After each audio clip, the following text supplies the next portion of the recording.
So, as a bit of a recap, because it's been 2 weeks since we were here, you guys are adventuring in the lands of Toivoa.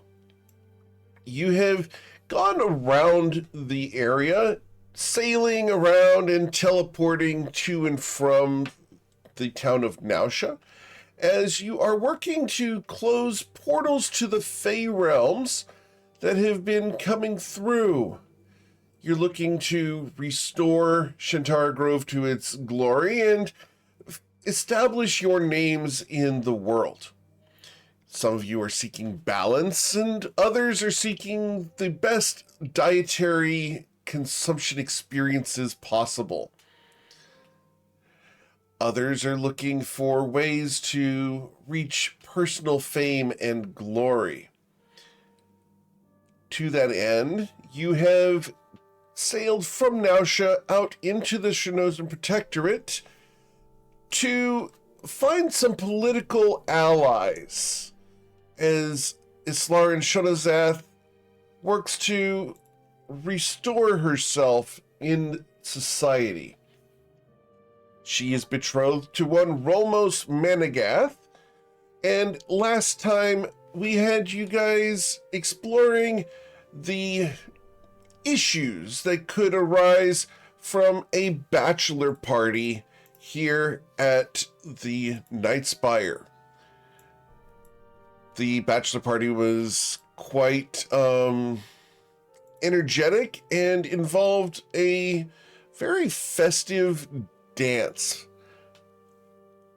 We had a bit of a kerfuffle between Eowyn and Rolmos, who after a bit seemed to have at least buried the hatchet long enough to tolerate each other. We are returning to Islarin's home just before it is time to go to the tribunal for the wedding. That's where we pick up as Islarin and Covet are getting ready in the dressing room, and the rest of the men have returned from the bachelor party without getting into too much trouble. The only person who is currently inebriated is Twilight's Call. However, Kiki is preparing himself for the festivities with the aid of several ladies that he met and escorted to the hot tub in his own bedroom. So, Eowyn is out doing their own thing, and Ayla is, I suppose, traveling around doing the gopher things for both Covet and Islarin. As all this is going on, the rest of the house seems to be very quiet. What would you guys like to do?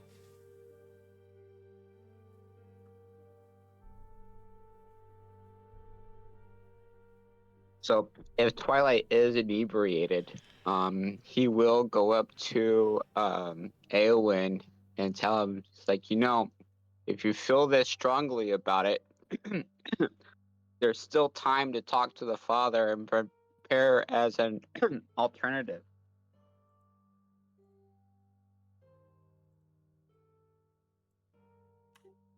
Twilight should only be hungover because True. Covet gave Twilight a fire bloom petal. Correct. So, Eowyn, Twilight has approached you and asked if you wanted to talk to Islarin's father to present a different option instead of Rolmos.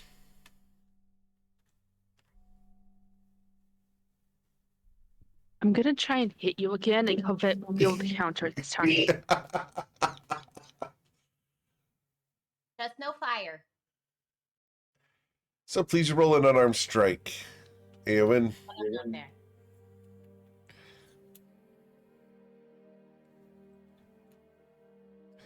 With the 22, I believe you have been struck, Twilight's Call. That does hit. Where did you strike Twilight? Directly across the face. Oh. No, you're not supposed to challenge me. You're supposed to challenge Romos for the hand. That's how that works. Are you sure no flames, Covet? No, Can you hold me back? I'm holding Aowen back, apparently. All right. I'm struggling to hold Aowen back because I am only 5 foot tall. But I might be tiny, but I be mighty. Well, it sounds like this isn't going any further than that, so I'm going to go upstairs and get ready. Okay. Cool. As Twilight retreats from Eowyn, Covet, are you still holding on to Eowyn to prevent them from chasing? Yes. When would you release? Once Twilight is out of sight. Okay. Please. Fire. I really What? don't want to have to, like, deal with the charring. Remind me if I know fire again. Charring. Not your home.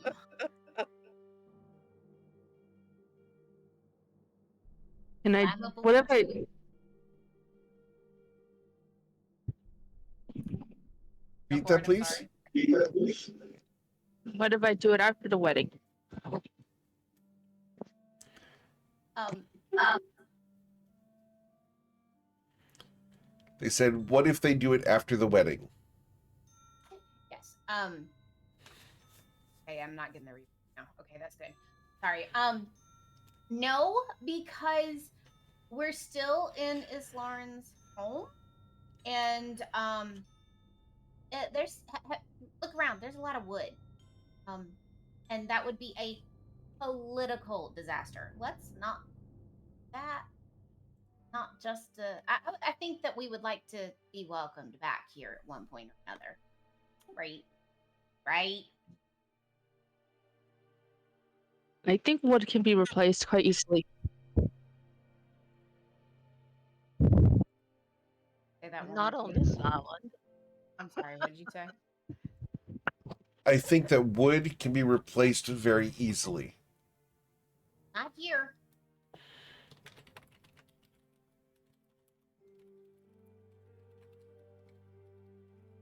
Definitely not here.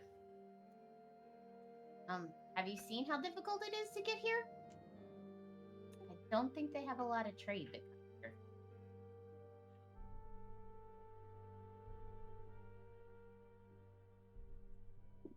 Why is this place so restricting? The Protectorate, have you met them? I've met them and I don't care for them. That is fair. Everybody is entitled to their opinion. However, being one of influence, it is good to have allies in many places. You don't have to like them, but allies are good.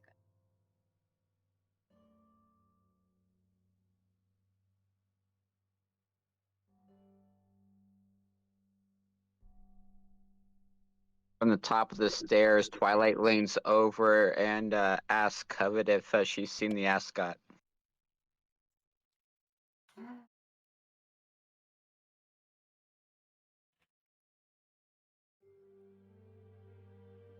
Check the bedside table. Thank you. And the cummerbund?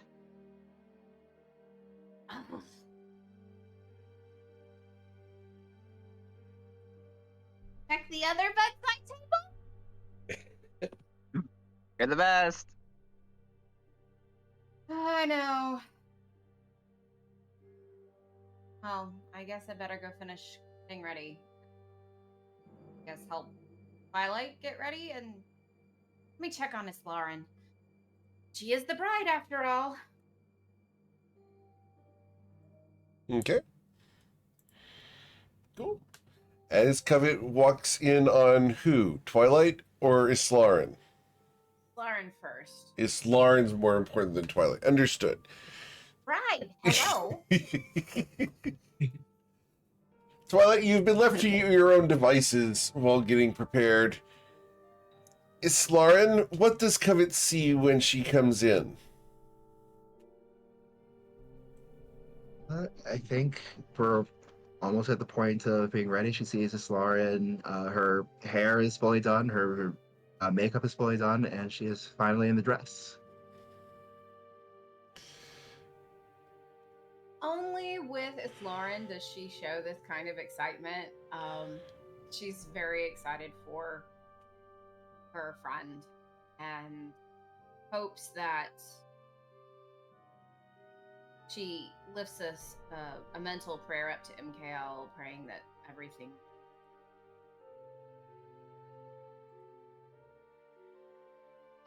Do you need anything else? Because if not, apparently I have to go help Twilight. You forgot how to get dressed, apparently.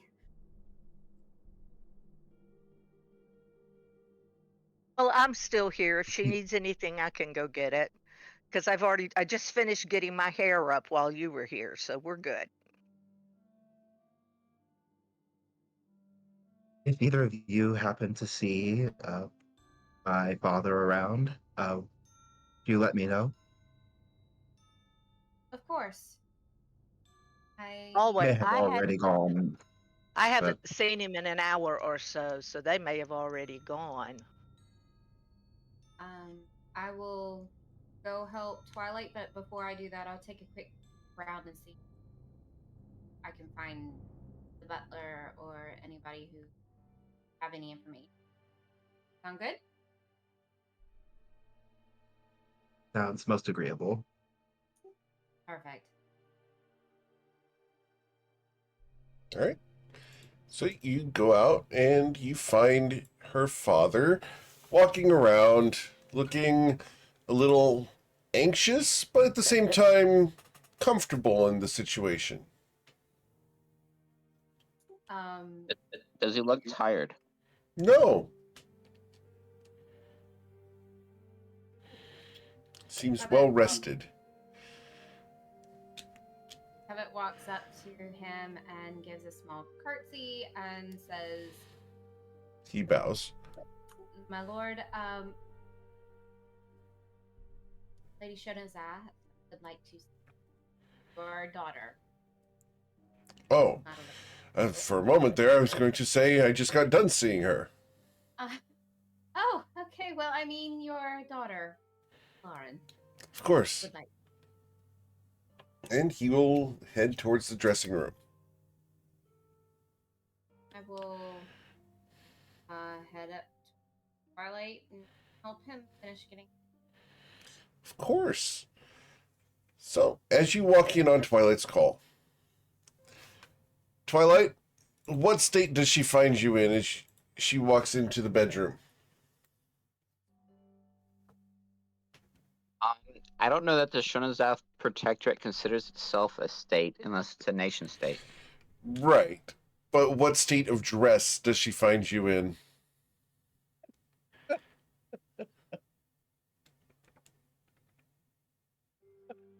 I mean, do they have streets with numbers on them? I guess it could be Main Street. Understood. 34th for the address. Covet, you walk in and he has managed to be naked in the time that he has been changing clothes. Jax.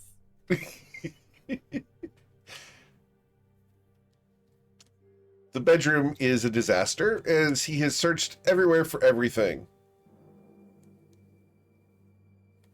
Wow. He's managed to find everything and we'll call it arrange them upon the bed.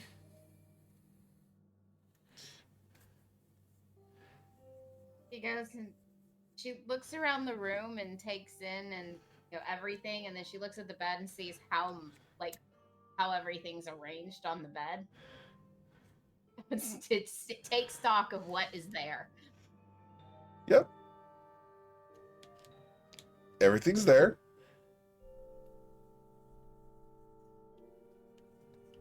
hands on her hips and looks at Twilight. And then she looks at the closest clock. Yep. What time is it?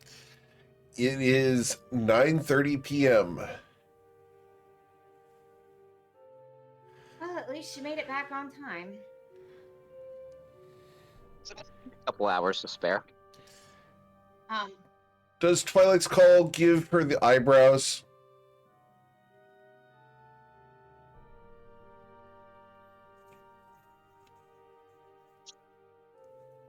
And other things. And other things. Understood. She backs away and says, "Oh, no, no, no, no, no, no. I lost a lot of time, and this hair is finally fixed. Oh, no, no, no, no, no."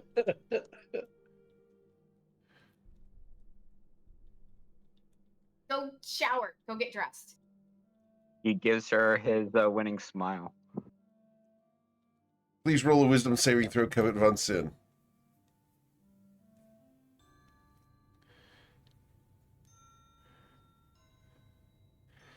Okay, so 22. You must surpass a 22 with your persuasion check, Twilight's Call. What did you roll?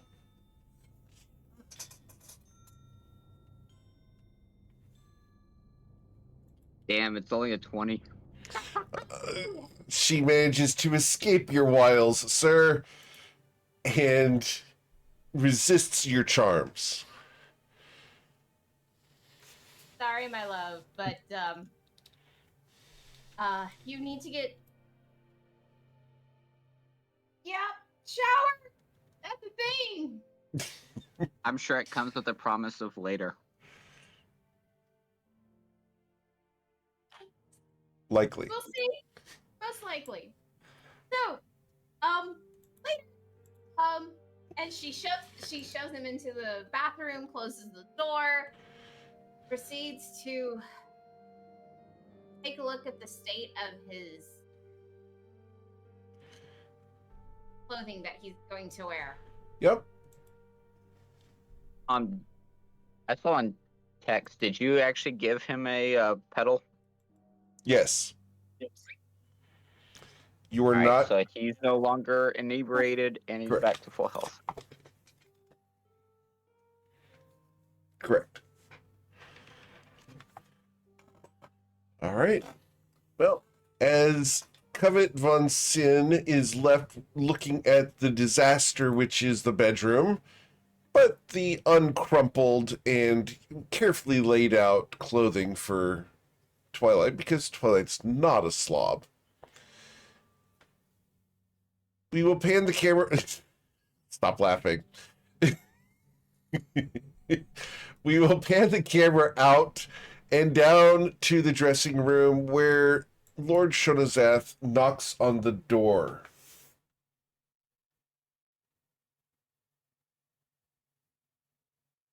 Miss Lauren, are you there? Yes. You asked for me. I'll get up and open the door. As you open the door, he sees you and smiles broadly. You're just as beautiful as could be. I'm so proud. Thank you, Father. Are you certain you want to do this? I am as certain as I can be. Then I will support your decision. What did you need me for? I was wondering, you think there will be trouble? There's a chance. I hope not, of course. But with any political rivalries, there's always a chance, you understand? I will be going armed. Romos will also be armed. We've discussed it privately, and we believe it's wise for the guards to be in the area. We will be protecting the ceremony as best as possible.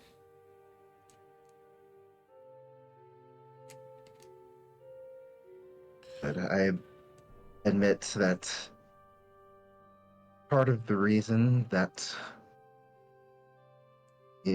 that we heard to hold this at the tribunal was in case of any possible danger. Indeed. I know that Mother was not pleased with it, but I think she would be even less pleased if something were to happen to our home. True. However, your mother is a patriot, and she will get over it.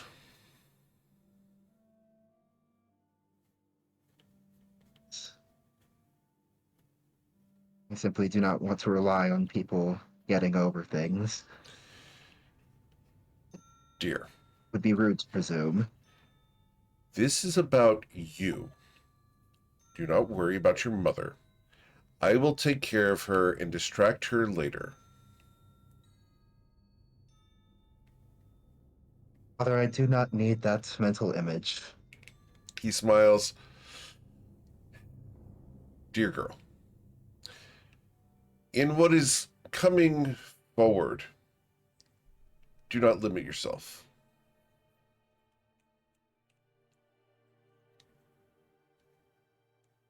He smiles. I want you to be happy.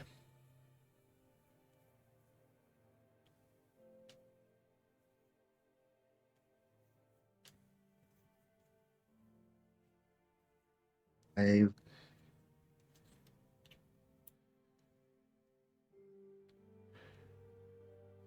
hope that circumstances will align in that way. But happiness comes second. Not always. I find that being happy, being joyful, is important. It is important for us to be true to who we are in order to ensure that we are able to fulfill the needs and duties that are demanded of us. Without our own personal satisfaction, we cannot perform at our optimum. You must take care of yourself before you take care of others.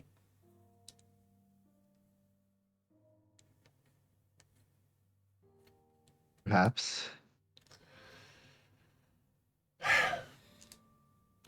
Your friend Shakik is well versed in taking care of himself first, apparently, and has proven that he has taken the advice to heart of having multiple escorts and a military presence at this ceremony.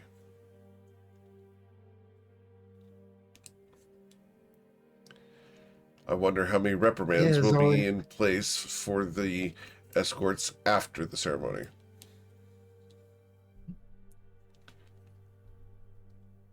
This is your dad Well, joking. viewer, if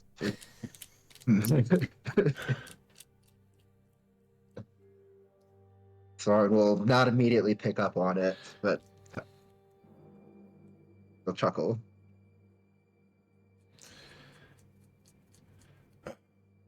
So, is there anything I can get you? Nothing that you can get me, but I was wondering if you would um, bring my shield and trident and leave them in a location that is accessible to me in case anything does happen. He smiles at you. I refuse. I would prefer to grant you these. And he is going to present you with a new trident and new shield. They're beautiful, and they look very similar to your original ones.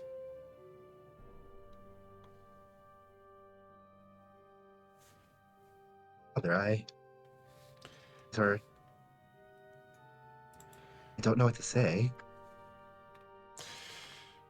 Simply say that you'll be happy in this marriage. I will be. If you are not, tell me, they will never find Romus's body. That's an awesome dad. I'm just saying. Is this an Italian family? That's the Cuban one, for the record. Out of character, whenever I go to a wedding, this is exactly the line I use when we go to the reception. It's, thank you, love you, and then go to the groom. If you ever hurt her, they'll never find your body. Yes, my husband heard a few of those when we got married.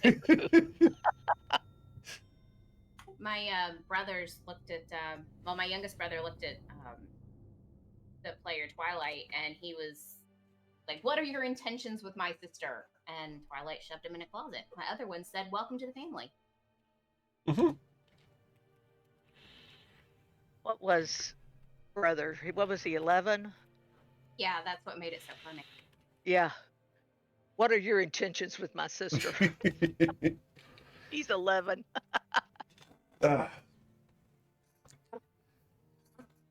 These will return to you should you call for them.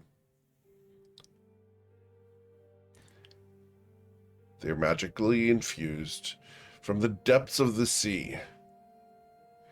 No matter how far they are from you, should you call for your trident and shield, they will appear in your hands.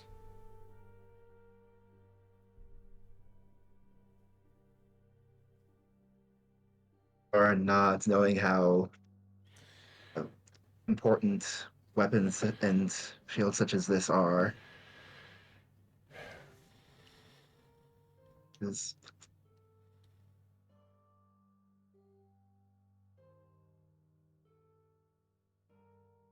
this I will treat these with the honor and respect that they deserve. I will use them responsibly. I know. And I'm sorry that we had to send the acquisition specialist to get you to return. However, you understand that duty requires it. I understand, of course. Although, if he had been simply a few days later, then I was already preparing to return on my own. He nods. I appreciate that. It would have saved us quite a bit of expense if we had been a little later in his acquisition. So much for hiring the best.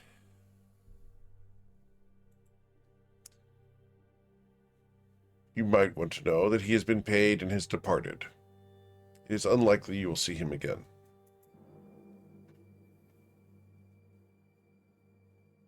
I think I will not inform Twilight's call of this. Why? And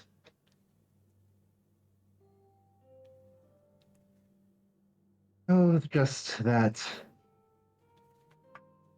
his perspective on him was interesting. I was not sure what to make of it. When dealing with scoundrels, scoundrels see scoundrels everywhere.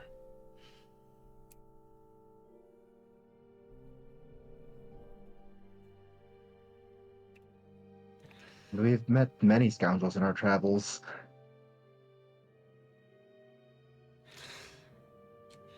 Indeed. Tell me of these scoundrels. Were any of them as handsome as Rolmos? He's teasing you.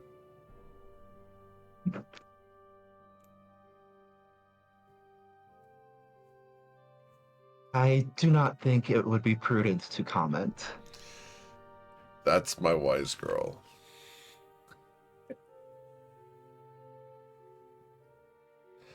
Well, we have ways of preventing others from seeing you in the dress. We have transportation that would be quite private.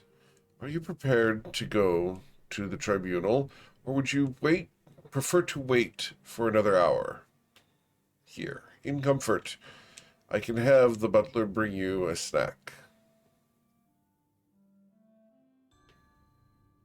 think I am as well prepared as I will be. The only concern left is the timing of the ceremony and whether or not I assume that there is some place I can wait once we have arrived. Indeed. We have arranged for one of the offices to be used as a preparation room. And I am ready to go whenever it is time. Of course, your mother has already departed. She is interested in both the preparations and the security of the event. She doesn't want anything to go wrong for her little baby.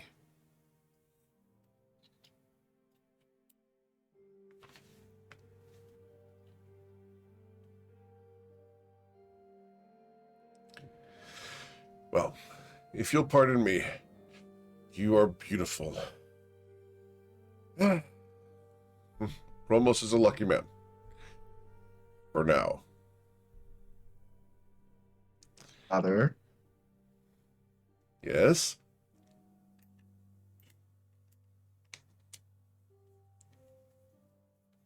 I did not have faith that you would be good for me. I would not be going through with this, you know. I do. It's not solely. I would not. Although I would sacrifice to fulfill my duty, I would not put myself in knowingly in danger beyond what I believe that I and my companions are capable of handling. I simply hope that your faith is equal to the truth. You returned to the Protectorate not knowing what you would face here, and thus your faith in yourself is that you could take on the entirety of the Protectorate's might on your own. Be cautious. For sometimes you and I have a tendency to overestimate our skills and capacity.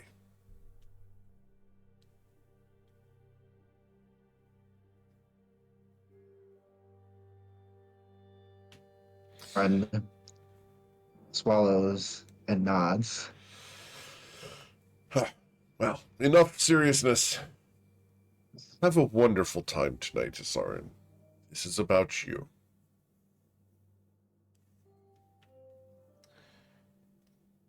Thank you, Father. Only wish Uncle Carnus could be here and complete the family. Carnus is within the Nightspire.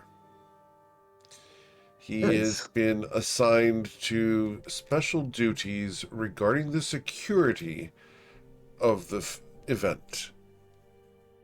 We must not take him away from such anything. He is rabid that you be protected. Of course he is.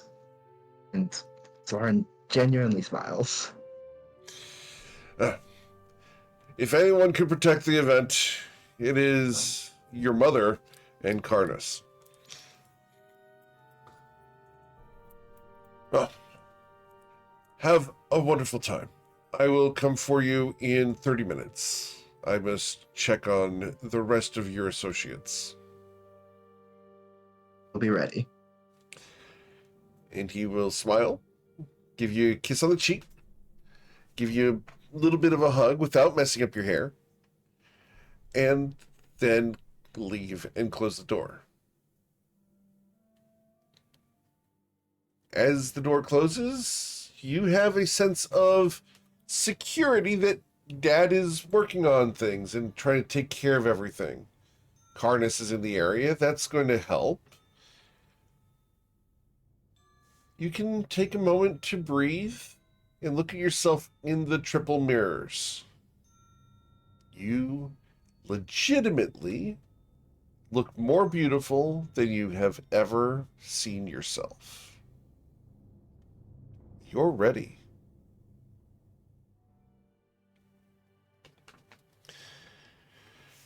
I will Outside. take Go ahead. a few deep breaths to calm herself, Okay. but that's it. Awesome. So, Lord Shonozath will go down the hall. Shakik al-Nazir, you hear a knock on the door. Dun, dun, dun. Yes. Are you ready, Mr. al-Nazir? We are approaching the time that we need to depart to go to the tribunal. Yeah, I think so. Ladies, are we ready to go? The question is that I have to ask you, because as a player, this is your decision. I'm not going to dictate this one. In what state are the ladies? The ladies have been helping me get ready for the tribunal. Okay. So, yeah, I think my feathers are fluffed. I Indeed. I believe it did take all three to fluff them. It did indeed. I've got some fluffy feathers now. Uh-huh. I'm sure you do. And I'm dressed in my fanciest, monk robes. So still robes, but the better ones, the ones that are not like, ripped up. So I'm looking good. Yeah, and I'm gonna try. While we were hanging out, I'm gonna try to ask the ladies if they are worried at all about any problems at that tribunal. We're always a little worried, but it's not a big deal. It's the military headquarters of the Protectorate. It's as secure as it can possibly be. After all, we're all armed, and you don't recall seeing weapons. Kiki, and you had plenty of opportunity to inspect. You're armed? How are you armed? Each of them starts producing weapons from various parts in their clothing. Daggers, swords, several with brass knuckles. There's a nice trench knife that comes out. It's an array of weaponry. These women are armed to the teeth. But Oh my. these are all very discreet and graceful looking weapons that were hidden in bras and under skirts, in the hips, etc. All right. Well, I feel like we're ready then. Yeah. Person at the door. We're ready. I think we're ready to go. Very well. And he will open the door and find the ladies dressed and prepared to go. He raises an eyebrow. Quite the entourage. Yeah, these are my friends. I think you know them, though. They're part of the military. I'm familiar with the faces. Unfortunately, I don't know your names. Regardless, I trust you'll take care of Lord Al-Nazir. And they smile and nod. Very well. Have a good time, Shakik. We're looking forward to it. When are we leaving for the tribunal? The transportation is waiting at the door. You may depart whenever you're ready. All right, we'll make our way. Thank you so much. Yes, sir. And as you make your way out the door into the transportation, it's a very nice carriage. There are multiple of them waiting. So you can just hop in one with your friends and depart. My new friends. Yep. Your new friends / military escorts with all connotations on the word escorts.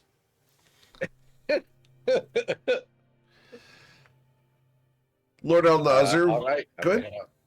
Good. I was just saying that I was heading off. Okay. That's it. Lord Alnazar will then come to Ayla Taylor and smile and give a little heel click as he gives you a slight bow. Lady Taylor, And I return a curtsy. are you prepared for the ceremony? Yes, sir, I am. Transportation is at the door whenever you are ready to depart. Thank you very much. Is there anything you need? No, you have been more than kind to us. I do appreciate it. Of course. And he will leave you to go. Are you going to go out the front door? I think I probably will. Okay. He then finds Eowyn, who's still standing in this center area. Sir Eowyn. Did I send the whisper to the wrong thing? No, you sent it to me and I sent you a response. Oh, okay. Sorry. Does that make sense? It does. Okay. It's just there's 2 GM options, so I didn't know if I did the wrong one. Nope, they're both right. You can send to either one. They're both Eric. They are both me. Yay! Oh, and we lost Covet for a moment. She'll be back here in a sec.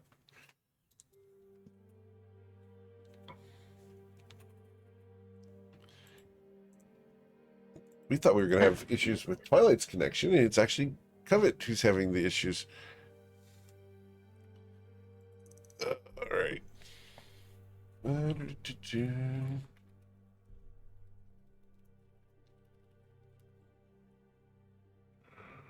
All right. You can continue what you're saying. Okay. Are you prepared to go to the tribunal? Is there anything you need?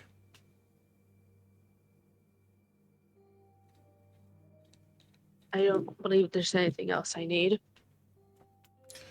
What do you think of Rolmos? No comment. Bye. They will just completely walk away. No comment. Bye. He raises an eyebrow. An interesting fellow. I wonder what he means by that. He will then go upstairs to Covet and Twilight's room. Knocks on the door.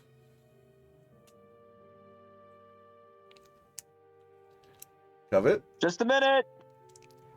Twilight? Okay. Are you prepared to go? We will be departing shortly. Almost there. How dressed is Twilight? Evidently, he's got this thing that keeps spinning around his neck and isn't quite as situated as Covet messes with it. Are you there, Covet? Twilight. Covet is having severe Discord problems. That's very discordant. It is a very discordant issue. Apparently, they are having severe latency. Please test when you can, Covet.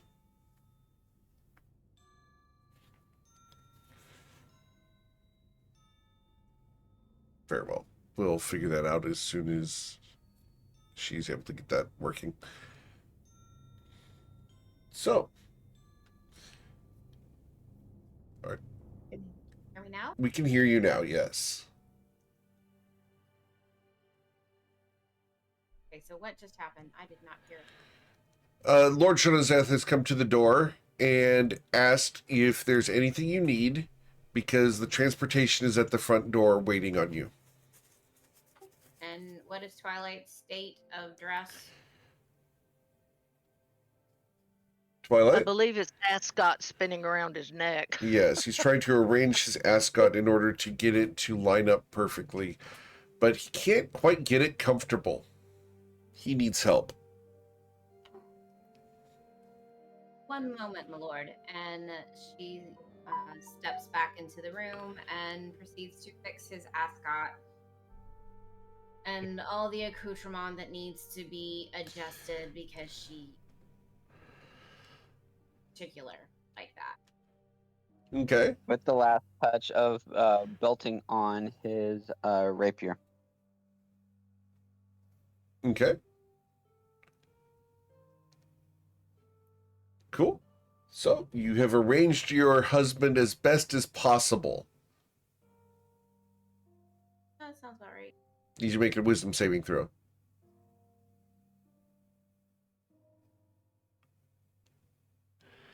With a 26, you're able to resist tearing his clothes off.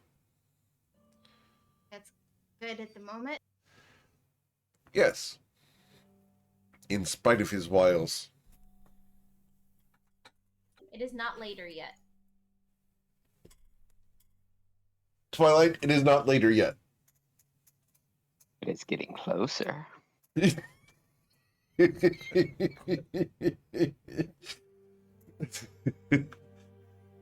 turns to Lord Shunazath and says, "We are ready, my lord." Very well. The transportation is at the front door. Twilight will offer Covet his arm and walk down the stairs towards the front door to get into the carriage. Awesome. Cool. You guys are driven to the tribunal. You have the ring? What ring? Hoping.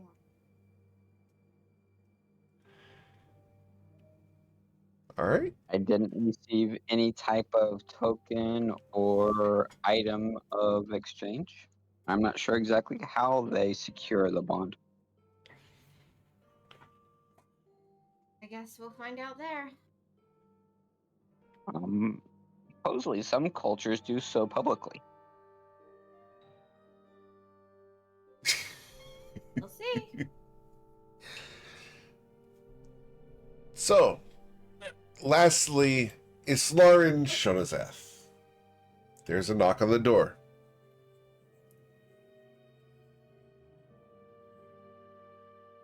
I'll get back up and open it again. Your dad is there. Your friends have departed. This is your last chance. Are you ready? Nods. We could escape.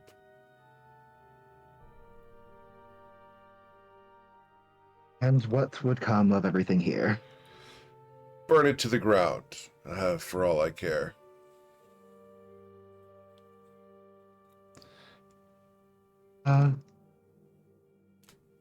I'm ready for this. Very well. Thank goodness. There's a lot of money in this place.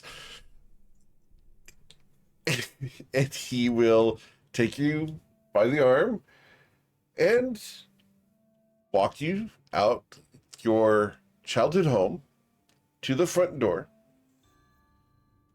Close the door, lock it, and holding your hand, escort you into the carriage. It is opulent and fine. It's great. You look around, there are guards in all directions. Easily 20 surround the carriage, all in their finest military parade armor, all armed. This is going to be a spectacle.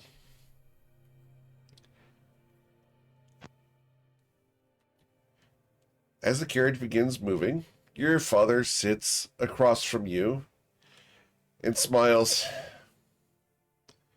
Well, it's about that time.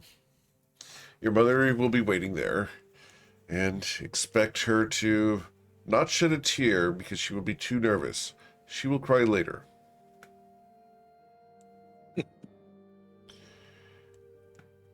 I, however, may cry during the ceremony. Forgive me.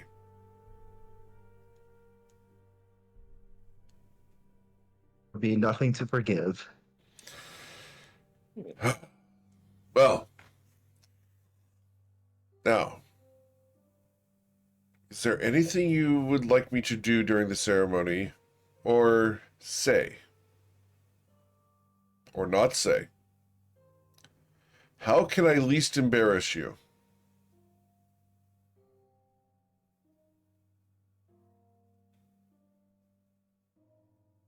There is nothing in particular that I had in mind, but when you bring it up, He smiles. So not that one story. oh, absolutely not. Because we have rejected that he will tell this story, and we are still traveling to the tribunal, what is this story for the viewers? The story was the time that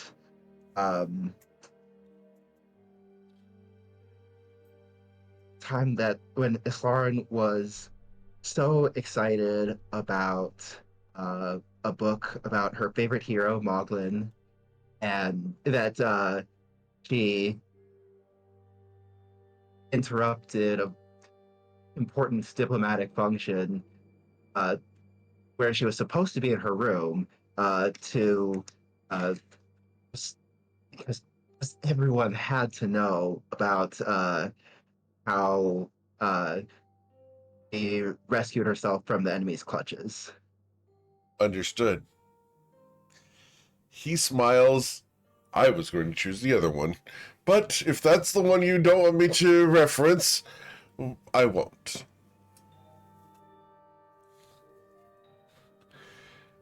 He smiles. You It just give leaves him a you look. leaves you a little bit nervous.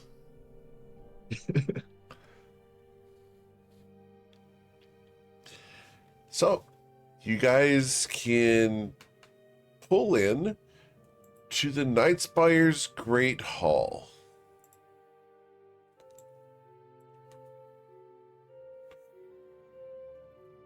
There are guards hidden behind every pillar. There's not a large crowd. The crowd is outside as the carriages arrive. And we're going to go through the order. So, Kiki, you and your associates arrive first. The crowd gasps as you descend from your carriage. An Aarakocra is an exceedingly rare thing in the Protectorate. Makes sense. Especially in Aarakocra with so many associates that are all military members. In fairly skimpy clothing because they didn't get a chance to go home and change. So they're still in bachelor party outfits. The scandal.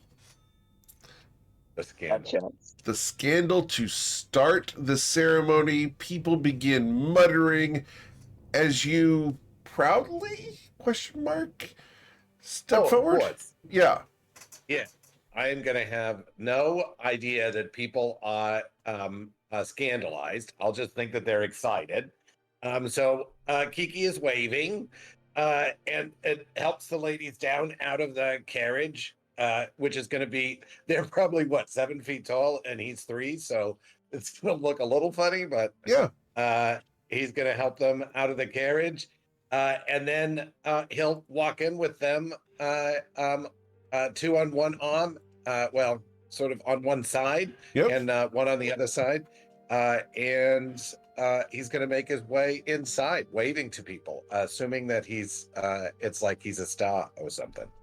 Okay. Next, we have Ayla Taylor. Ayla, you arrive. You are the only person in your carriage. A guard opens the door to the carriage and offers you his hand. He's dressed in full military armor, finery, and everything. He's pretty handsome, but a bit on the rough side. You also can tell that he's got a nice gut. This guy likes his food. Lady Shonozath has very obviously arranged this guy to be a companion of yours for conversation. Very good, very good. I reach out, I take his hand. As I descend from the carriage, I look up at him. He offers me his arm. I take his arm and we walk in. He proudly beams as he walks you forward past the crowd, and they begin muttering about him and the fact that he is apparently escorting someone very important despite his rank. So, Rank is not important to me, but that's fine. not to you, but to the populace here, Oh, yes. having this young man escorting you into the hall is a big deal. It's going to raise his station in people's eyes. Next. Good for him. Yeah, good for him. Good for you, too. You got someone who's very happy to be with you and is going to ask a lot of questions about you. He's not going to talk about himself much. Then we get to Eowyn. Eowyn, as you arrive, a guard opens the door to the carriage and curtsies to you as she is in full military armor and waits for you to descend out of the carriage.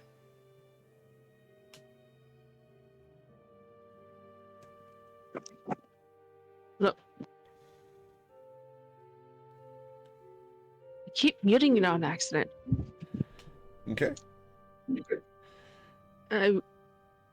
I'll leave the carriage and give her a quick thanks before walking away. Like, on the outside, he's confident, but on the inside, he's probably screaming.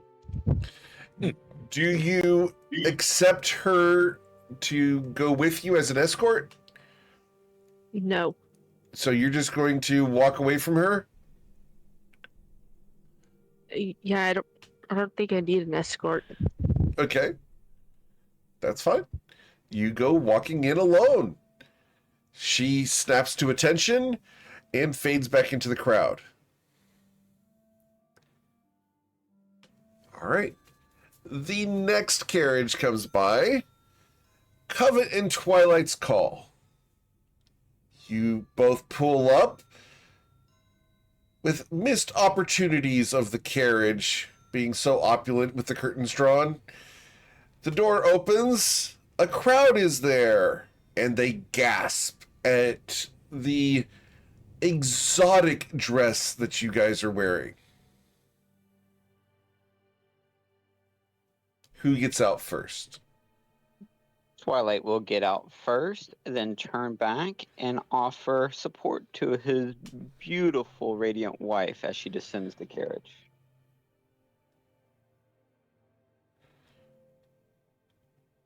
Awesome.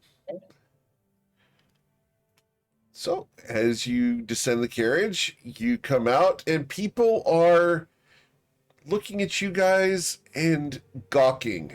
They begin muttering at the exotic outfits and exotic bearing that you're walking with, and will take a step back from the velvet ropes. Twilight only has eyes for Covet, so doesn't really pay much attention to the crowds around.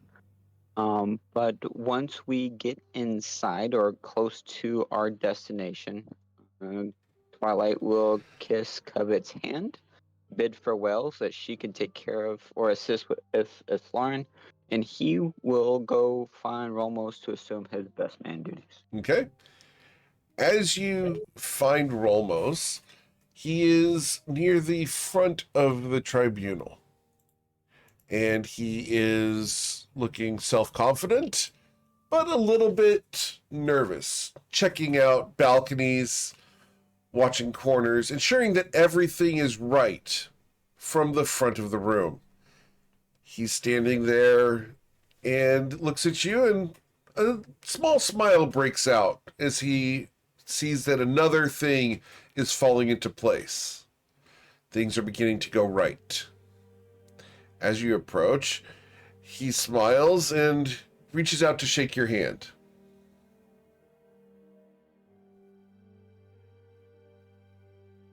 Twilight will raise a curious eyebrow, but will actually give the slight bow and heel click that he has seen of the military here at the Protectorate, and then grab his hand. Romos raises an eyebrow and performs the same salute. Where did you leave Covet? Off to the right? Or off to the left? Is she coming in to location? Technically, it would left. Yes, off to the left. All right. So, as you shake his hand, he slides something to you. It fits easily in the palm of your hand. It has rounded corners and it appears to be the size of a cube. A small 2.5 inch by 2.5 inch cube. Twilight grasps it knowingly and puts it in a secure location that cannot be extracted. Okay. He also slides you another thing. And this one is long and leather. You can feel 2 cylinders inside of it, each of them about 9 inches long.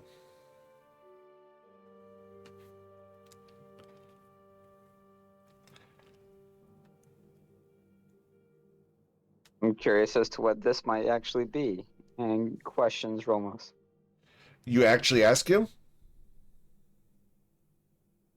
No. Okay.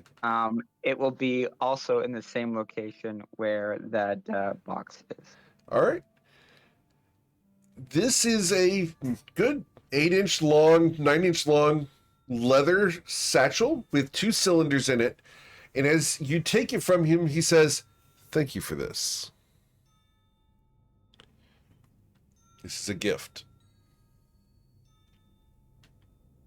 Oh, it's okay. Oh, of course.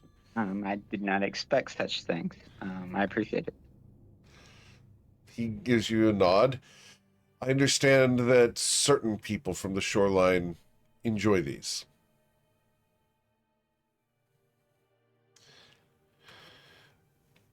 And at that point, outside, you guys hear cheers and applause. The crowd outside is going wild as Islarin's carriage is approaching.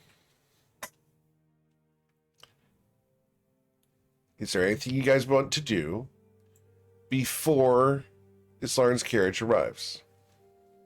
Am I able? Go ahead.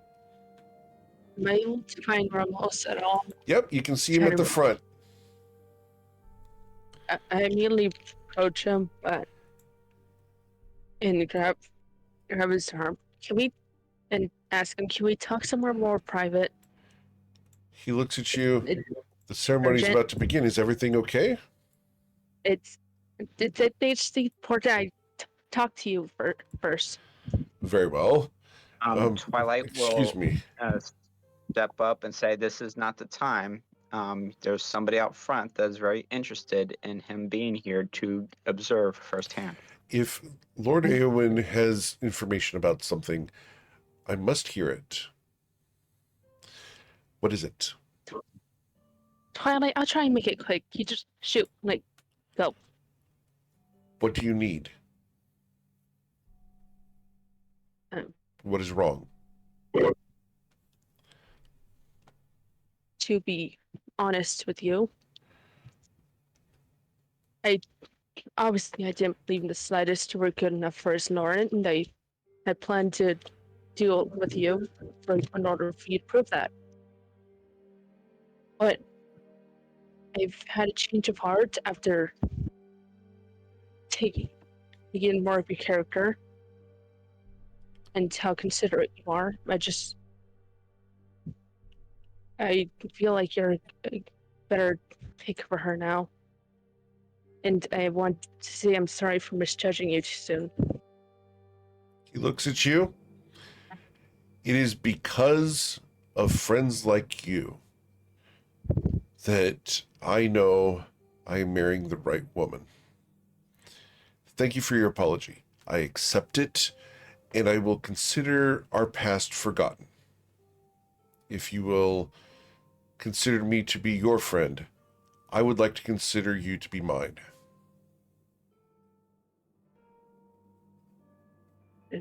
Thank you. Yeah, we can try being friends. We can try. Trust is earned, and I look forward to the opportunity to earn yours. Well, I want you to know you're doing a good job so far, and I really do hope you treat her with the respect she deserves. Sir, I will do more than she deserves. I will respect her as my entire life. Thank you, Ramos. He nods. So, do you think we are secure?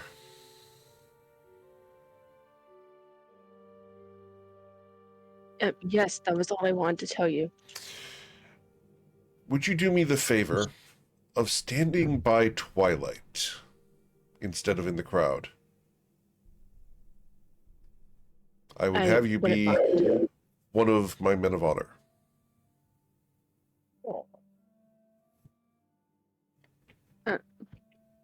Okay, it would be my own honor. Thank you. And he will go back and stand next to Twilight. Everything is fine.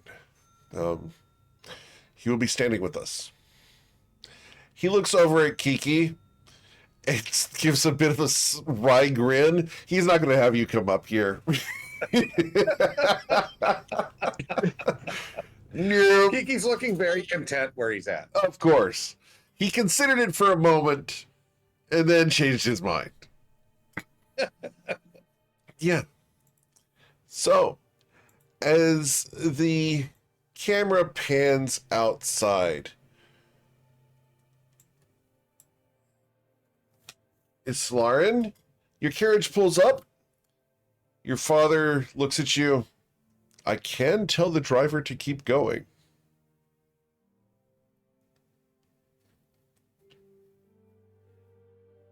You're here. Very well. He opens the door, gets out, and holds out his hand for you to come out of the carriage. Do you do so? I'll take his hand. As you come out, the crowd goes bananas. Everyone Amazing. is just absolutely over the moon with you. They're looking and gawking at how beautiful you are. The women are fainting. The men are envious of Rolmos.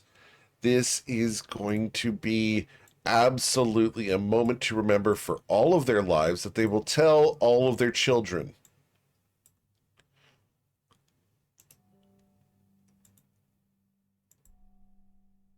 As your father reaches out for you, he holds his arm for you to take his. Proudly, he stands a little more erect than normal, squaring his shoulders. He prepares to take you inside. Yep, I take his arm and follow him. Awesome. You guys walk inside the tribunal chamber. You hear a kerfuffle off to the right, and then nothing, other than the crowd cheering and beaming at you. There's a loud silence, of people muttering about how beautiful you are. There's a couple of people that you can catch rumors of. She's the escapee. She rebelled. We could all rebel. This is a front. The conspiracy theories are going wild as you come in. And as you do so, near the front of the tribunal, you can see that the tribunal themselves are descending from their chambers. And we will show you them.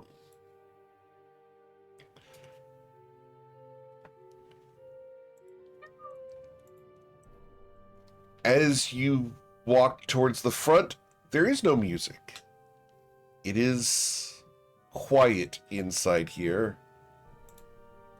The solemnity of the situation is only marked by the sound of your footsteps on the floor.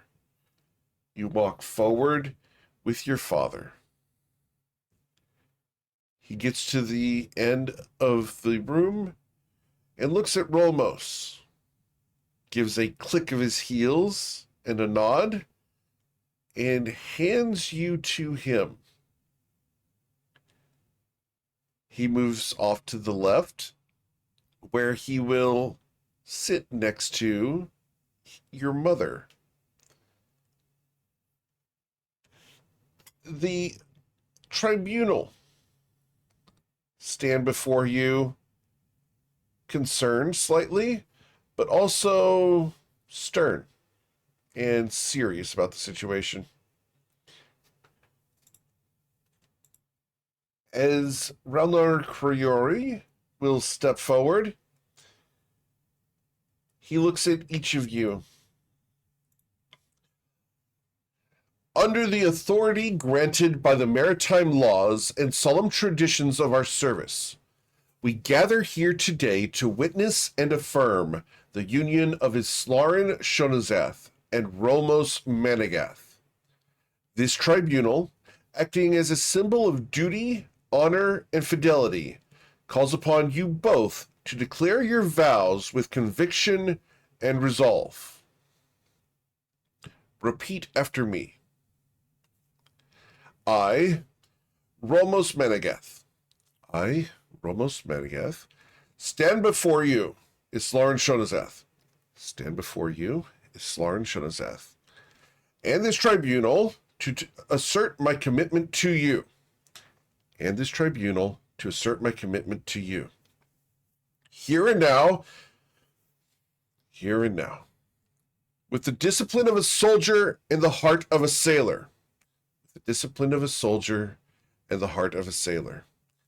I vow to be your steadfast partner through every battle and in every tide. I vow to be your steadfast partner through every battle and in every tide. I pledge to uphold our bond with honor. I pledge to uphold our bond with honor. To protect our union with all my strength. To protect our union with all my strength. And to serve you with unwavering resolve. And to serve you with unwavering resolve. Together, we will conquer every challenge. Together, we will conquer every challenge. Face every test. Face every test. And emerge victorious in the journey of life. And emerge victorious in the journey of life. My devotion for you, is as deep as the sea and as enduring as the horizon. Is as deep as the sea and as enduring as the horizon. And I am yours now and forever. And I am yours now and forever. He holds out his hand for Twilight's call. Twilight hands him the box. He opens the box, and inside there is a beautiful silver ring with pearls encrusted on the surface and a large diamond in the center.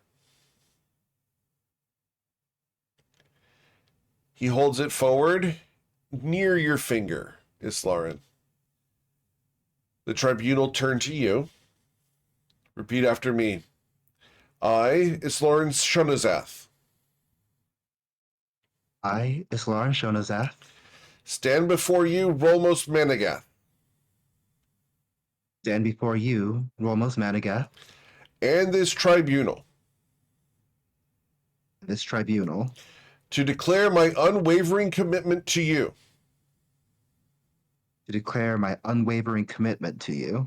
with the strength of the tides and the certainty of the rising sun.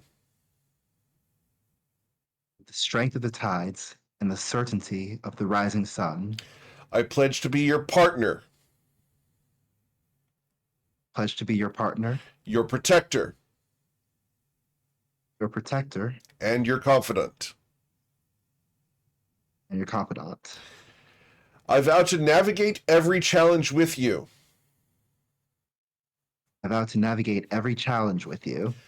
to face every storm with determination,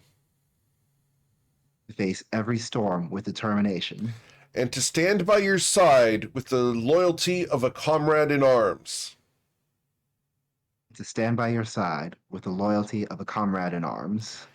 Our bond is as enduring as the ocean,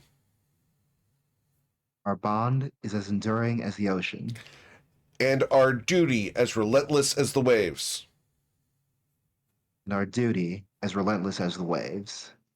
From this day forward, I am yours.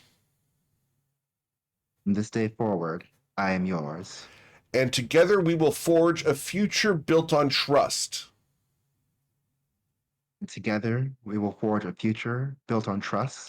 Respect,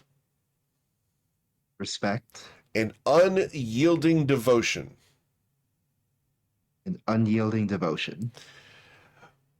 The tribunal speaks to everyone around. By the authority vested in me by the laws of the sea and this tribunal, I now pronounce you united in matrimony.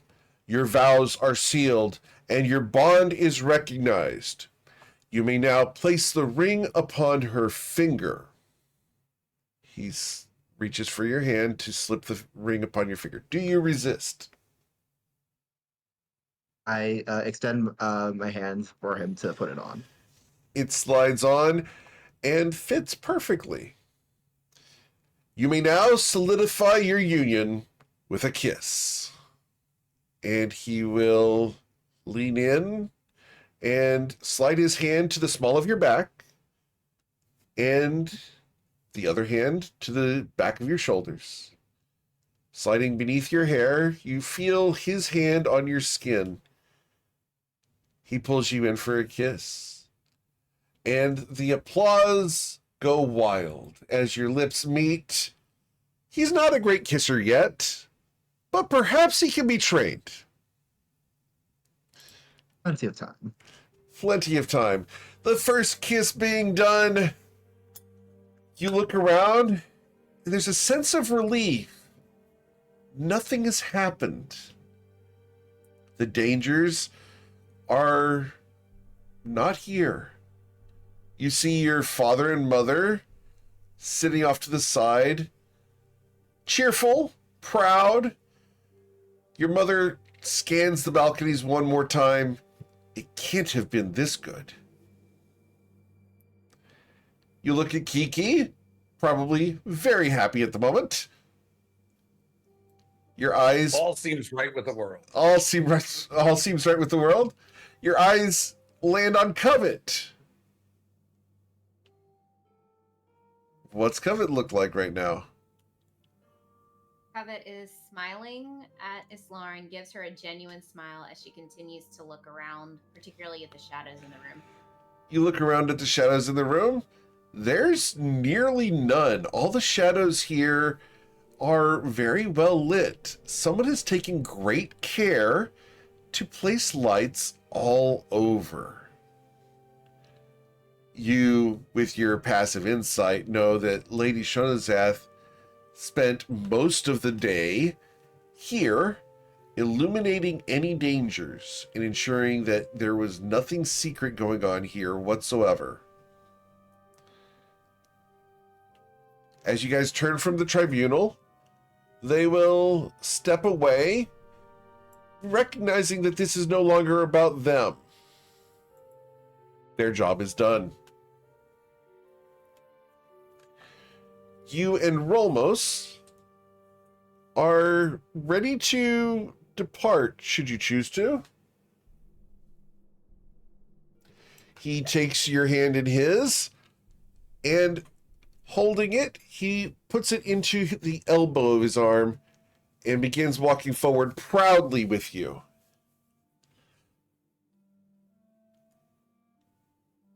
He nods at Twilight and Eowyn to follow. I follow. Eowyn, you following along too?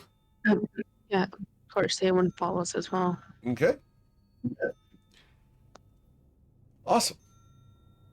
As Twilight passes Covet, you know you're supposed to stand up and follow with. Yes. I offer my arm to her. Cool. And you guys can depart to a nearby room where the guards have kind of funneled you into as they are standing in ranks off to the sides, forming a path for you to follow. Islarin and Rolmos, you are escorted to a wonderful chamber for a reception that has been set up. Apparently your mother was able to move all of the plans here to the tribunal building. As you walk in, there is a cheer from the gathered populace, friends that you haven't seen in 20 years, childhood mentors and teachers, friends, political allies, military members. They're all gathered here. This chamber is enormous. It's usually held for conventions, with barriers put up between to separate the various exhibit halls. Today, all the barriers are down. You have 40,000 square feet with 16,000 people for your reception. Just a tiny party. And the crowd begins to party as the music starts. Rolmos will take you and go to a large table at the far end, walking through the guards who have caused a part in the crowd. As you step forward, more guards appear in the crowd and separate them, allowing you a free passage to the center. Along the way, you will see that there's a dance floor. He nods at it, and then at the large table. Your choice, my lady. I will take him by the hand and lead him straight to the dance floor. He smiles, and you two can go to the dance floor and perform your first dance.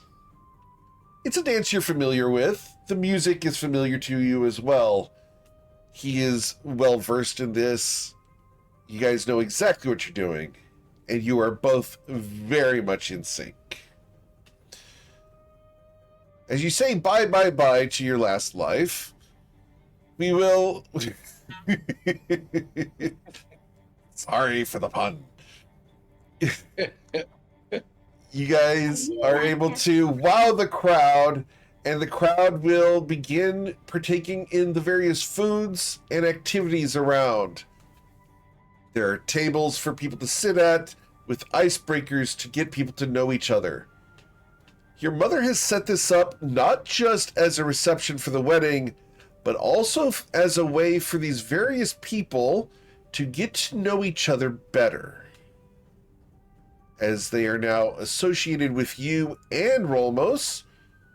She believed that this was a great way to enhance the political power of the Protectorate, and has thought of all these things. You can see your teachers sitting with various military members. You see childhood friends with people who could get them jobs. This is a good thing. Twilight and Covet come in afterwards. What are you guys doing? Are you going to the dance floor, or are you going to let them dance and go to the table yourselves? Twilight will give a questioning look without saying a word to Covet. Is this their first dance? This is their first dance. Ooh, that's a no-go. We go straight to the table. Unless other people are on the... Nobody else is on the dance floor. Go straight to the table. Okay. Awesome. Eowyn, you come in after them. You mean to sit down at the table? Because You want to go to the table with following Covet and Twilight? is there anywhere else to sit? There's a couple tables, but you see a little sign at the lead table that says Eowyn. You're part of the wedding party. You gotta sit. Okay, I'll go there. All right. So, Twilight will whisper over to Eowyn, "Smile, this is a happy night." You're not gonna make me smile. as Eowyn goes to the front table, Eowyn, you realize very quickly any other table in this place was going to be crowded, as each of the tables has 8 to 10 people at them. The table at the front, where the wedding party is the most visible, but least busy table. This is actually a great thing for you, being a slight introvert, as you don't have to talk to anyone other than the people at the table. Nothing is required of you. You can simply sit here comfortably and eat food. Well, I guess you win some at the sacrifice of being in front of everyone else. Yeah.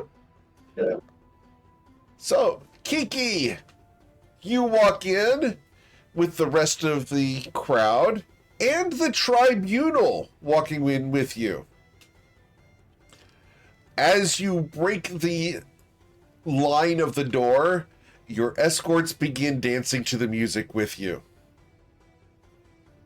As they start walking in rhythm to the beat, you guys are going to be putting on a bit of a show.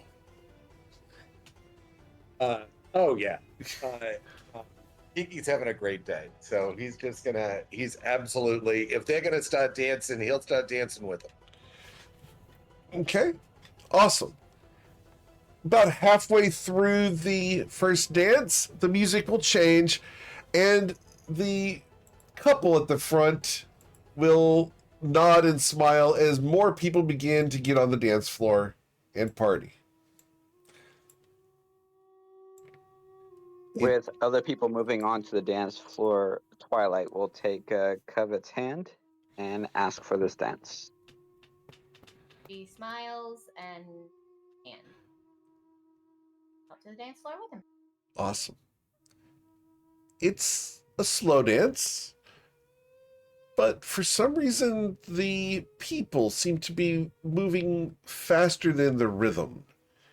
It's an aquatic style of flowing and graceful movements. There's obviously some symbology here that's probably lost on most of you. Islaren probably catches on to it, though, because she's done this dance at other weddings before. After a while, things will begin to calm down, and Rolmos will escort Islaren to the table to sit down next to Eowyn and Twilight's Call and Covet. Are you guys going to return to the table as well with them? Yes, we would. Awesome. So, food will be brought, drinks will be brought, and Rolmos is doing everything he should do. When he approached the table, he pulled the chair out for Islarin, allowed her to sit down, and then gave her the little tiniest chair shove to get her tucked in, and then sits down himself. Every time a lady, meaning Covet, comes to the table, he stands slightly, just polite enough for the acknowledgement. I nod back. You guys are able to enjoy a reception without problems. People will come by and give their best wishes. Kiki, you do see your name at that head table, but you do not see three extra chairs at it. It's obvious that Lady Shonzeth has shunned your escorts. What would you like to do? I mean, I think Kiki's gonna, maybe flip back and forth between, he'll make sure that the ladies have a place to sit somewhere, and then, but he wants to be there for his friend too, so he'll come up to the table and then go back, make sure that they're okay, bring them a piece of cake or something. Awesome. Cool. So, you guys are able to enjoy the reception. You see no problems going on here whatsoever. It's a beautiful party for paying attention to Islarin Shonazeth. Can I take a little break and go outside to see what the crowd is like? Of See if there's course. any unrest? Of course you can. What's the worst that could happen? As you walk out, do you take your escorts with you, or do you leave them at the table? Do you excuse No, yourself? I'll leave them at the table. Okay. I'm trying to be a little Discreet? quiet about this. Right. Yeah, discreet. Just trying to take a look. I understand completely. Plus, it's nice to get unpeopled a little bit sometimes. Indeed. As you come out into the crowd, you look around, and outside, there's not a lot of people. In fact, you look around, all you see is guards, and one woman standing off to the side with a glass of wine. Do I recognize her? No. Does she look dressed like she was just in the wedding? Well, you can tell me. Does she look like she was in the wedding? She's dressed for it. She's definitely dressed for it. Yeah, I mean, and which seems to be the norm here. She is wearing, she's armed as well. She looks at Kiki will you go up and gives you a little bit of an eyebrow. You enjoying the wedding? Yes. I am. How about yourself? Oh yeah, very much so. Bride or groom?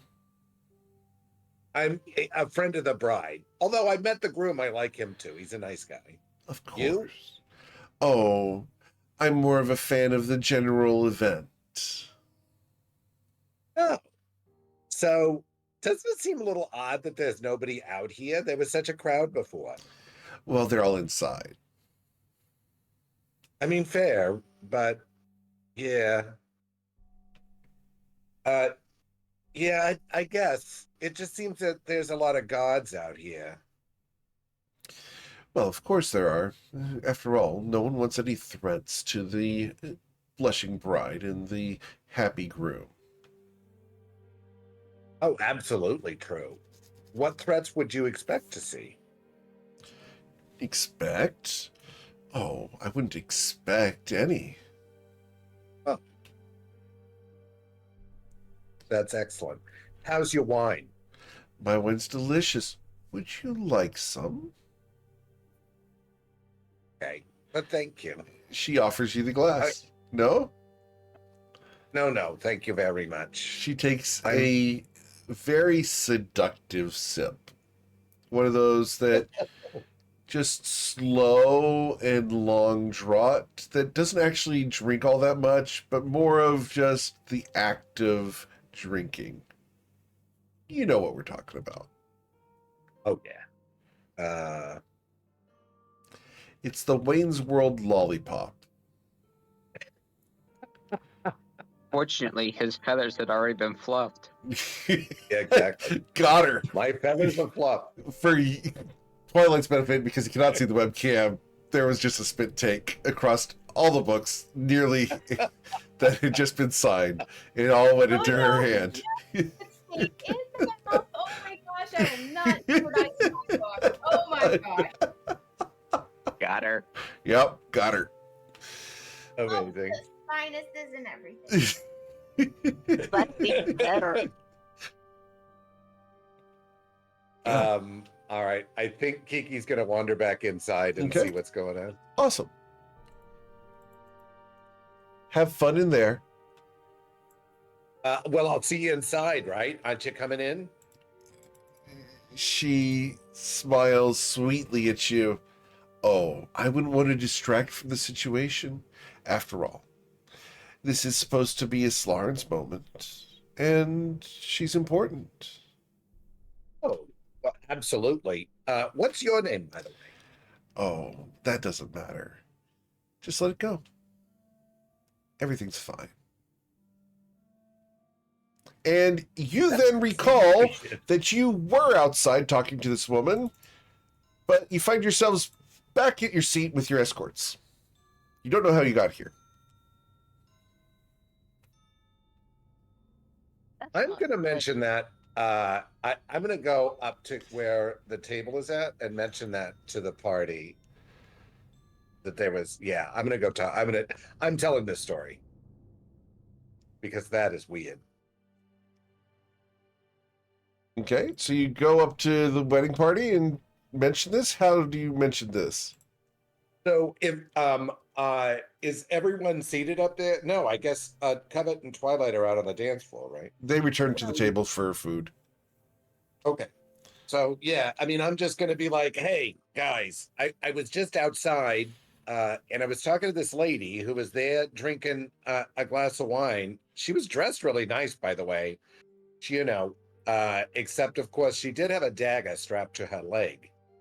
And I was saying that I was going to head back inside. I asked her name, and then all of a sudden, I'm back at the table with the ladies over there. And then I came up here to tell you the story. But I don't know how I got back there.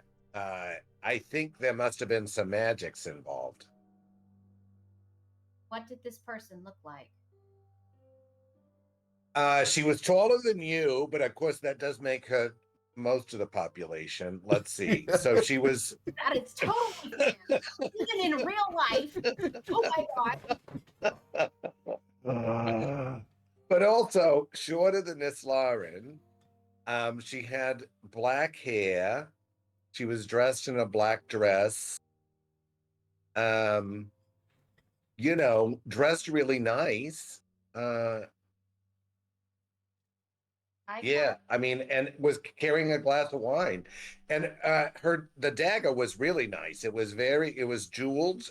Looked like it might be, like a silver handle. That ring any bells? That's very generic. Yeah. That's what I thought. I colored anything.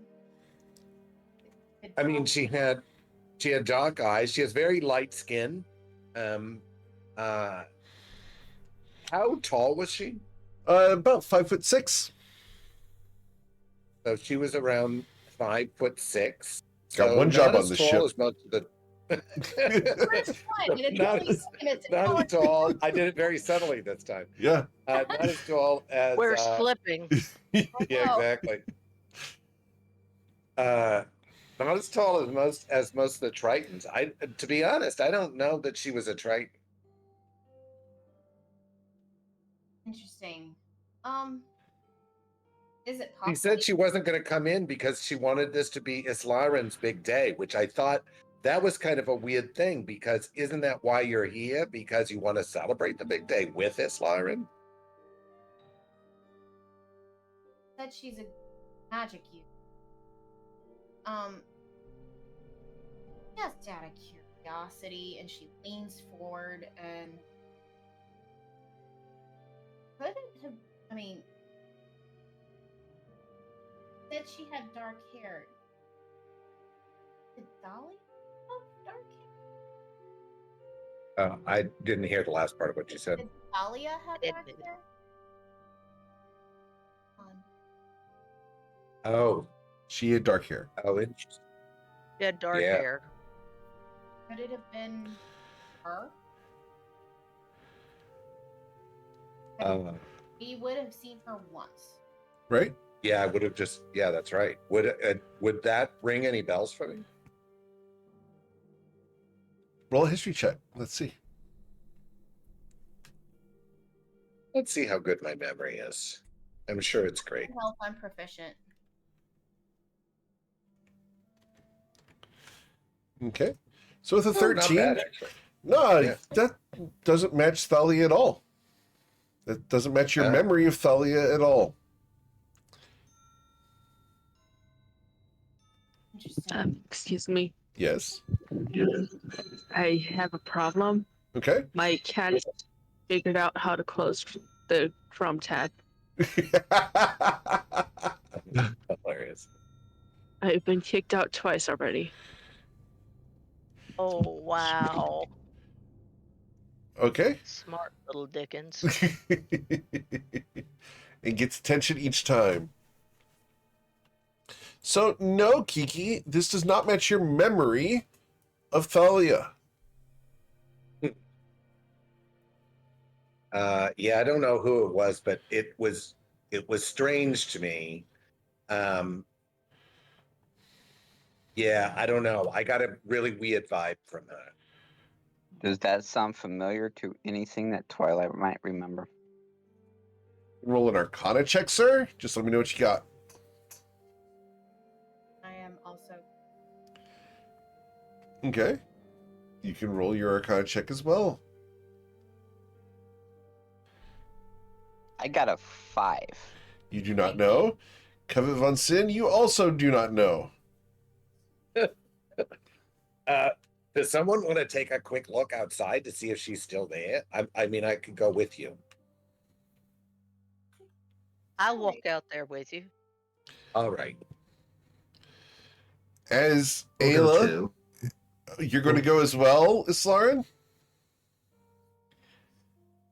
Yes. I do- Almost. Do you want to join us? He nods. Yes, if there's something nefarious going on, I should be there. And We'll take a turn. as he's standing up, Islaren, you can see that he pulls something out from under the table and slides it into his belt. He's hidden weapons around the place and is grabbing one just in case he needs it. Not a bad idea. As he Yeah. pulls your chair out and you turn towards him, he smiles and hands you what looks like a punching dagger. You know where you could possibly hide this, and for the moment you have this moment of privacy where no one is facing you other than Rolmos. Where would you like to put this dagger? This is a curved T-shaped handle with a short 4-inch blade.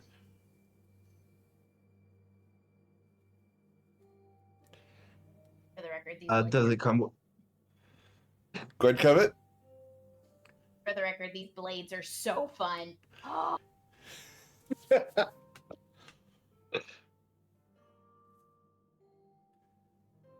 What was the question? I sorry? will slip. I was gonna ask, like, does it come with a sheath? It does. Okay. I will.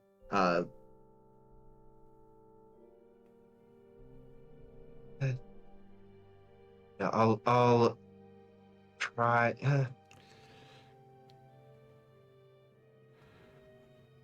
it'd be so cumbersome to try to get it from, like, if I shake it on my leg. So, um, yeah, center pocket. Center pocket is what we're going to call it? Yeah. Understood.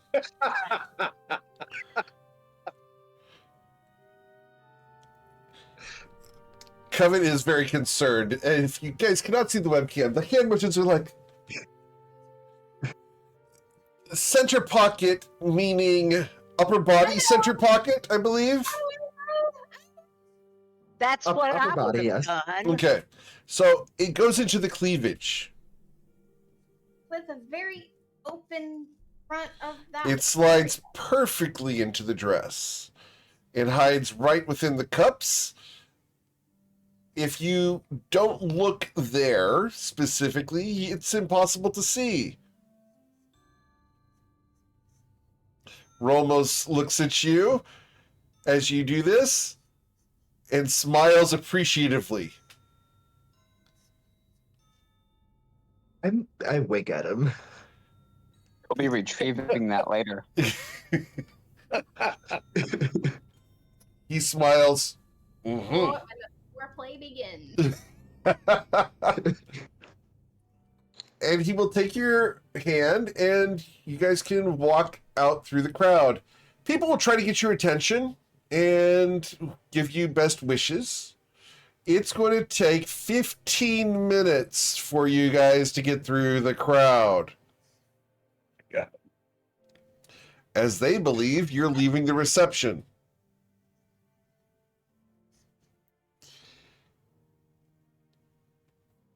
Meanwhile, Kiki and Ayla are going to head out faster because they're not encumbered by well-wishers. Yep. You guys will have to, of course, elbow and tough your way through, but you're able to extract yourselves from the festivities. As you guys come out, the guards are all there. However, you do not see any sign of the woman. Kiki, where was she when you saw her? She was standing right there, just leaning against the wall, drinking a glass of wine. Maybe one of the guards saw where she went. Hey, I've got a weird question. Now that I'm thinking about it, did the glass that she was holding match the ones from inside the hall? It did. So she had been in there. Or at least she got a glass from in there. I guess so. She said she wasn't going to go inside. I didn't see her inside. Yeah, let's ask one of the guards. Okay, you walk up to guard A. Excuse me. Mr. God. Yeah. Sir, yes, sir. Did you remember me being out here like 15 minutes ago? I was talking to this young lady who was holding a glass of wine. I remember you being out here, sir. Yes, sir. I don't remember a lady you were speaking with. You came out and you spoke to a wall. We thought it was quite odd, and then you returned inside. I talked to a wall? Uh-oh. Which wall did I talk to? This one here, sir.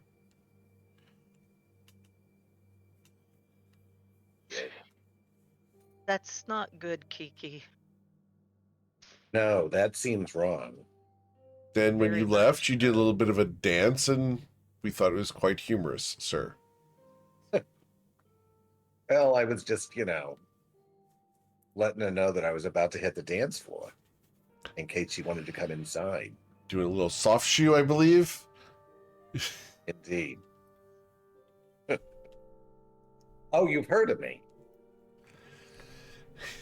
He nods. Yes, sir. Ayla, this is strange. You don't see anybody here, right? No, I don't. Not anyone other than the guards. But they're Do supposed you have any magic that would help you see people if they're invisible?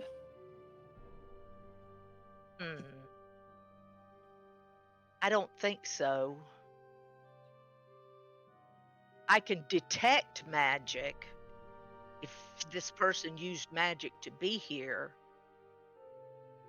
Yeah, let's give that a shot. Which wall was it that they said you spoke with? Was this one here? I'll indicate the one that was where, remember talking to the lady? Yeah. All right. Let's try detect magic and see if I see anything going on. Cool. You do detect magic, and as you concentrate on the spell, each of the guards is equipped with magical armor. Okay. There's a hint of some magic that had been used here, but it's no longer active. Right. This is really strange. So someone used magic to make you think you were talking to someone.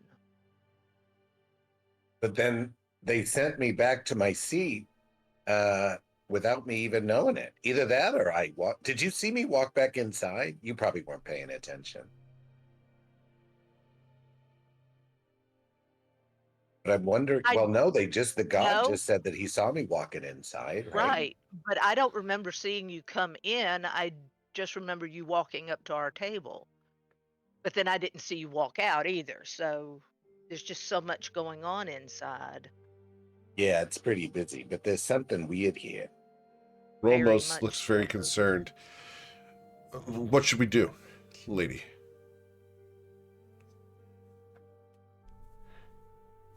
I don't know. Is Lauren, what do you think?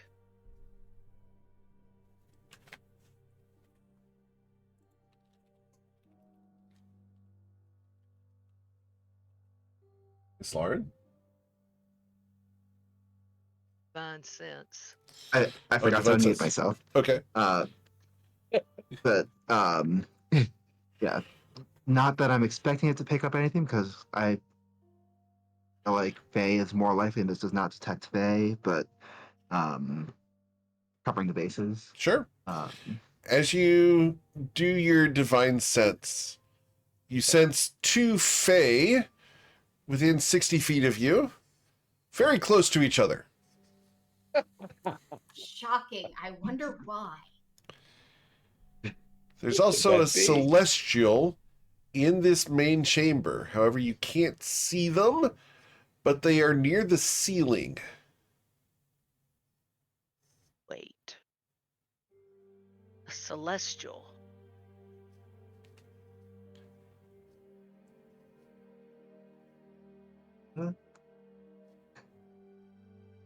Is there anything else that you wish to speak to the guards about out here, or shall we go back inside?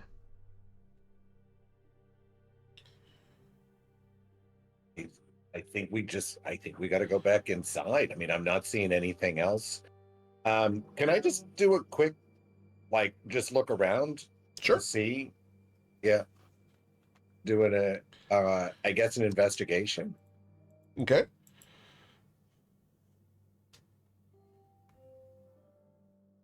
With a 10, you look around. All these guards appear to be in the right place. Nothing nefarious seems to be going on. Everything seems to be in order and appropriate. All right, guys. Everything seems to be in order and appropriate. Now, So one job let's on head this back ship.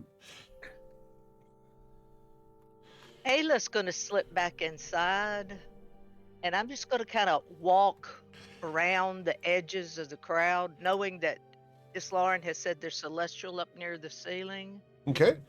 And I'm just going to do a little investigating inside.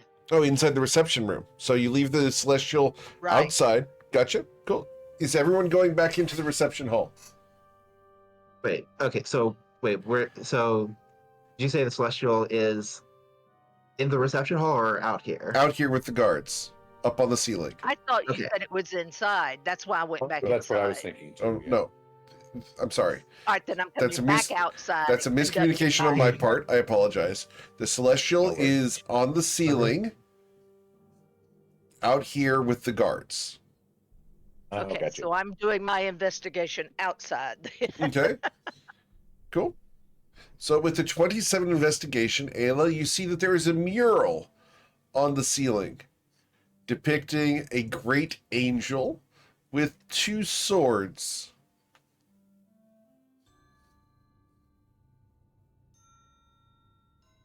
Do I know of this angel? I sincerely doubt it. I don't see any way that you possibly could, Yeah. because you're not very familiar with the Protectorate history.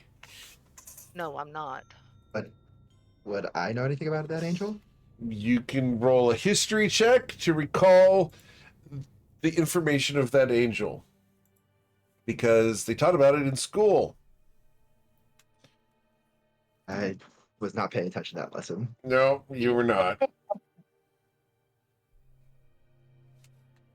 were Sorry, absent that day because you were sick, okay?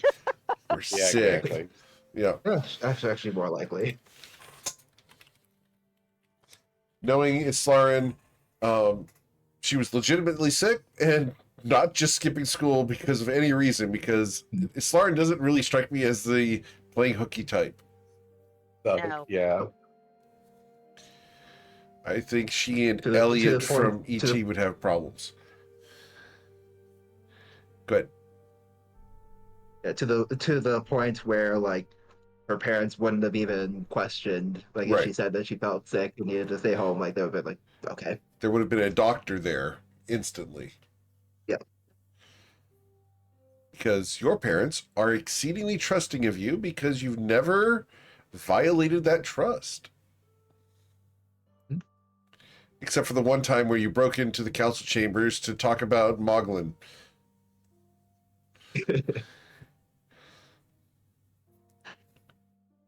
Good times, good times. Good times. Yep. All right. So you don't recall who the angel was, but you remember that they're important and they are a fixture of the Protectorate pantheon. And that mural has been up there your entire life. When you came here for a tour at age 6, the angel was there. You just don't remember his name or anything about him. Ramos may know.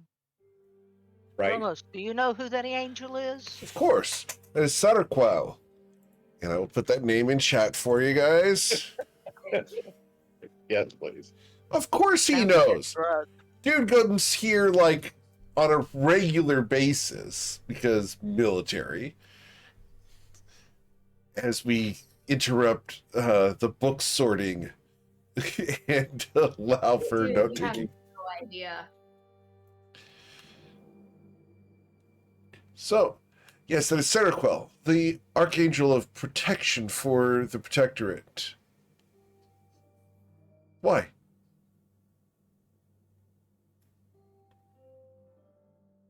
Could the celestial be Saraquel?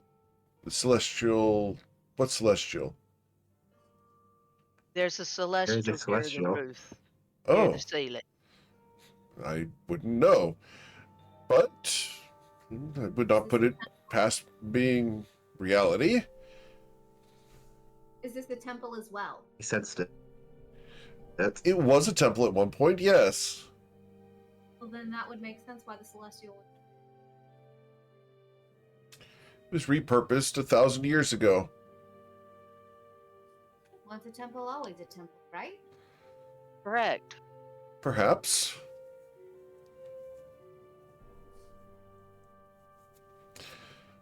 I do not think we are in any danger.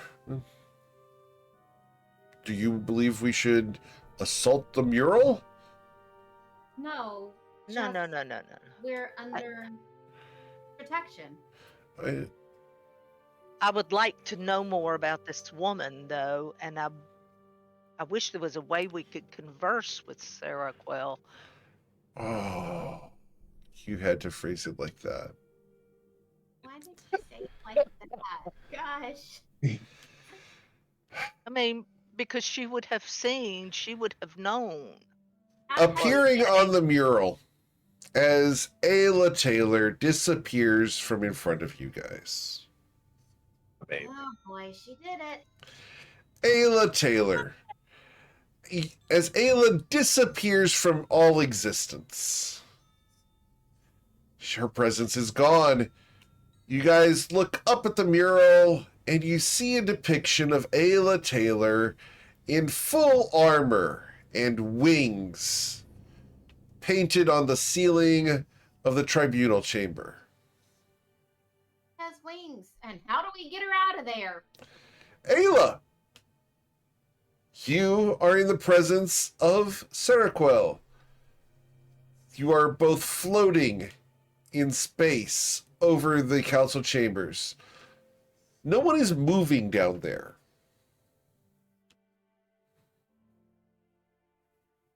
Everything seems to be frozen in time. Seroquel looks at you. Hello. Hi. I presume you are Seroquel, the Archangel of Protection. Yes, and who are you? I've watched you for eons. My name is Ayla Taylor, and I am here today as a friend of Islauren, the bride. Oh, so the little Triton got married. Such a festive time. I nearly missed it. She was beautiful, absolutely beautiful. She has been a very good friend to me for over a year now, and I'm so happy that she's happy now. But the reason I said that I wanted to speak with you was I wanted to know if you had seen my friend, the little feathered fellow down there, when he came out of the reception earlier. He said he spoke with a dark-haired, dark-eyed lady who was dressed in black, but no one else seems to have seen her. A guard said that he looked like he was talking to the wall. But Kiki's not one for seeing visions. I'm just wondering if you saw her, and if you did, if you knew who she was. I saw a woman and your feathered friend down there. He points at Kiki, who is in middle of a word, his beak half open. Yeah. I saw him speaking to a woman for quite some time. As far as who she was, I have no idea. Could you hear any of the conversation? I can hear nothing that you say, as time for me flows differently than it does for you. I noticed. All my friends seem to be frozen. It is a matter of perception, as otherwise I would feel the passage of the eons and have to find the exact moment when to return to the material plane. Right. Instead, I watch, and speed and slow time is necessary. Well, then my next question would be then, did you get any kind of sense of why she was here? I mean, was she here to be good, or does she have evil intentions, or just what were your senses concerning her? My senses? She was attractive, but had a dark air. She didn't belong. She didn't look up at me, not once. I'm uncertain. But what was strange is she never walked away. She didn't? No, neither did she walk in. She was simply there and gone. Wow.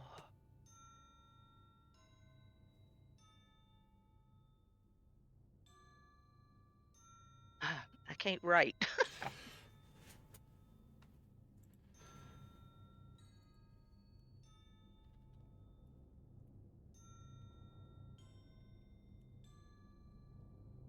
Did you happen to notice anything else about her that could be useful? We are attempting to close the portals that have been forcibly opened between our realm and the Fey realm. And Islauren may become a center for that fight. I'm sorry. What would you have me do? I just wanted to know if there was anything else you happened to notice about her. Other than her carrying a glass of wine, I'm afraid not.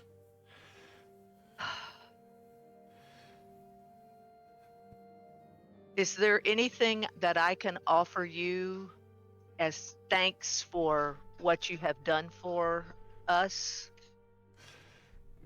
What have I done for you? Simply talking. Well, thank you for your observations and for bringing me here to speak with you. I didn't bring you anywhere. You simply appeared. I haven't had a visitor in 1,000 years. It's Is lonely. that's not a normal thing then? Having visitors here? No. No. I'm quite lonely. Then, You're welcome to stay. well, I need to go back and share what I have learned so that I can help protect my group. But is there a boon of some type that you could give us in order to uh, help assure us of your protection toward us? I protect the protectorate. I'm willing to guard you as long as you remain within the protectorate's walls, within the bounds of the country. But my assistance is limited. Yes. But I have a greater problem. I do not know how to return you to your friends.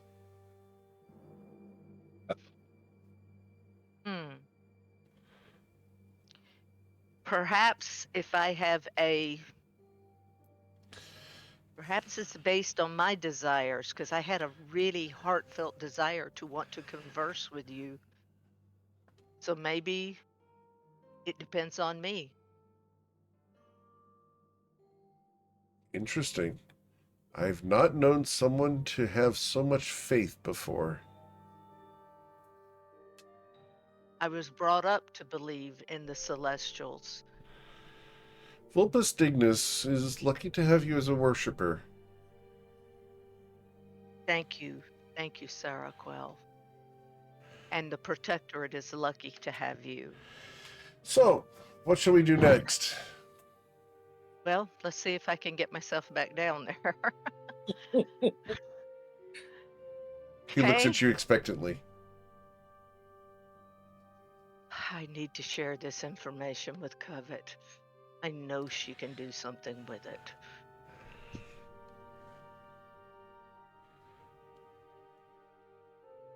Oh. Great. All right. So, while Ayla is trying to figure out a way to get off the ceiling as a mural, Covet, Kiki, Twilight, Islauren, Eowyn. Ayla Taylor is a painting on the ceiling. What would you guys like to do?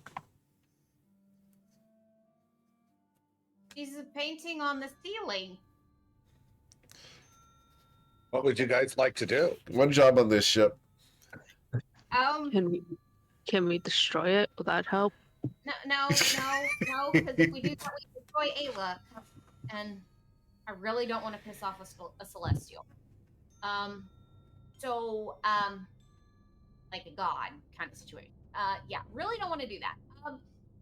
But it's called Us Against the Gods for a reason. Yeah, that's dice gods, though.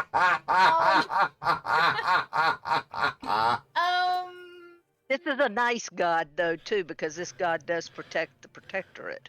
What? We can't hear you. No, This is a nice god.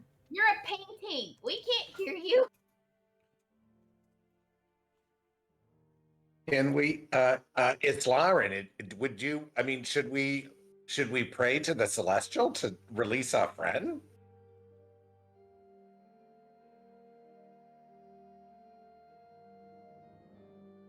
I this Lauren is kind of at a loss for words. I don't even know where to begin. That How did she get up there to begin with? Did she say anything? she said that she wished that she could talk to Sarah Glow. Be very careful what Uh, you say. It won't point up. I was careful. I said that she wished, not I did not express any wish of my own. Good. Awen, go for Yeah. it. Sorry. It will point up the mural and yell at it. Let our friend girl will paint a mustache on you. I don't think that's gonna work. I mean, if I was a painting, I would want my image to get ruined. I mean that may be true, but still, I don't think that I don't think that would make the Celestial very happy either. Which is why they should let our friend go, or else it'll happen.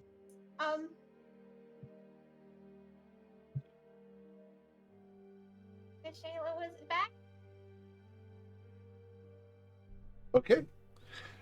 And Kind of cringy. Ayla appears next to you. Nice. You did it. It worked. It worked.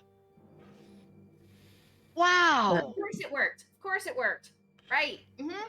Yeah. Wow. Ayla, you have no memory. Ayla, Ayla, you have no Wait, memory wait. of the events up on the ceiling. None. I don't remember the conversation or None. anything. Zero. Oh gosh.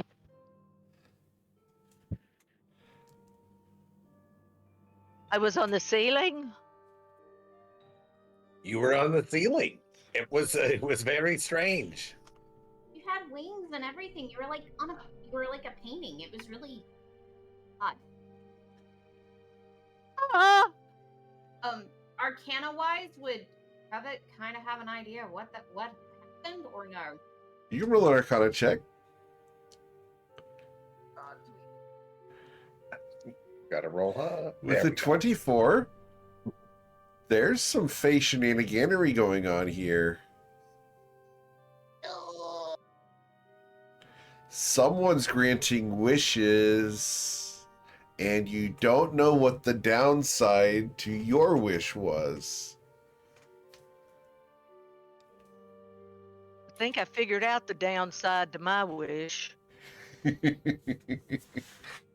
Being stuck in the ceiling. Yeah. With that, Covet looks back at Twilight and is Words have power, words have meaning. Watch your words. I am. This is not good, and someone very powerful. Overt, definitely Faye. You think it was that lady? Was she Faye? I don't know. It didn't seem like it. She didn't look Fey. What do Fey people look like, Kiki? Well, don't they look like Covet in Twilight? Covet Twilight, you're the only experience he has with Fey people. Well, we did meet that Faye. Oh no, that was another thing. Never mind.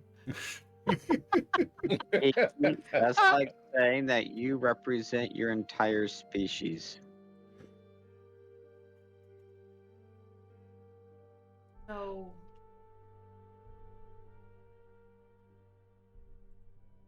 Very covert. Oh, this is definitely the Fey realm.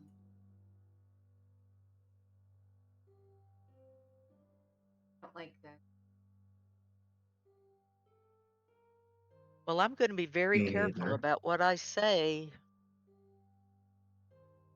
Please understand, all Wait, wards have power. what if we just wished for the person to show up? Problem is with that is that there's an exchange somewhere. Yeah. There's an exchange of power somewhere. All magic has a cost. Where is it?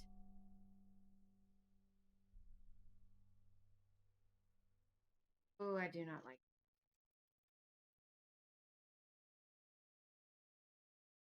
checking something on.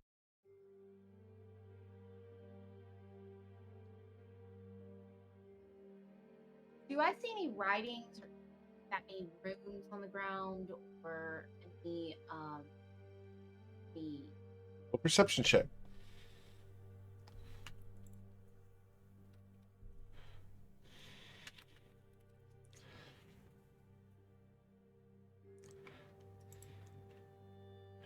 Your perception check with a 20. You do see some runes on the ground. They're over next to the wall where Kiki had been talking. fabulous? Right next to the floor molding. Okay, so she walks over, and as she always does, she always has at her thigh. She always has her. I don't even look. Twilight, are you going with her?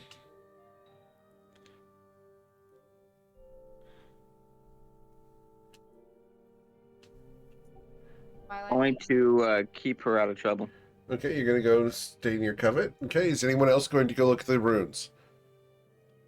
I am. Yep, I'm going. I'm going to. Which means Romos is going as well. Romos isn't leaving your side at the moment. He's not holding your hand, obviously, but you guys can easily walk over there. Kiki, are you going to go investigate the runes too? I'm not going to investigate the runes, but I am going to watch the party and watch around the party. Okay, cool. From how far away? I'm going to be I'm going to be very close, but Gotcha. but mostly paying attention to what's going on around us. Cool. All right. So, I'm Kevin. gonna so with eyes. panel divinity real quick. Okay. Yeah, before. I'm gonna let her Give get us out. all. Yeah, I'm gonna do Watcher's Will and give us all advantage on intelligence, wisdom, and encouragement saving throws for the next minute. Awesome. Cool. Nice. All right. So you can see the runes. They're very small and they're just at the very base there. You want to try to read them?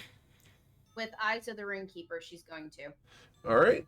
So can I get you to display Eyes of the Runekeeper, please? Awesome. Cool. Let's see here. Just going to read through this real quick. Awesome. Cool. So as you go to read the runes say boom. And as they say boom, the explosive runes detonate. I need everyone in the party who is there to make a dexterity saving throw of a DC 20. Holy crap. I didn't read it out loud. I just. The way explosive runes trigger is the moment they are read, regardless of allowed or not. Okay. I don't think. We get any pluses for being near Islarin? Should be plus Plus 5, I think. So my 16 plus 5 puts it at 21. Okay, Yeah, cool. I'm at 24. Oh, Ah. Shiza.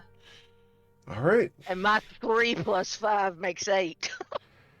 All right. So I have to roll this 4 times. Okay? So I'm sorry ahead of time, guys. The first one is 28 acid damage. The second one is 22 cold damage. Resistant to that. The third one is 23 lightning damage.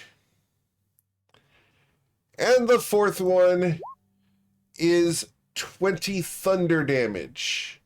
And as the explosion blasts onto you guys, you feel an aura wrap around you, and nobody takes any damage. What? As an angel appears in the center of the room and has a bubble around all of you. Pausing time, allowing you to quickly move away from this blast. I quickly move away from the blast. Sarah I Quell, grab Ramos and tug him away. Ramos I follow runs as well. The guards move away from this explosion. As it destroys the wall, the time bubble fades. Everyone is safe, but nearly died.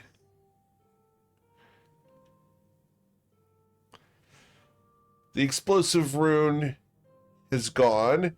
The angel disappears and appears back on the ceiling once again. You look up, and you can see that the angel is now depicted with new scars.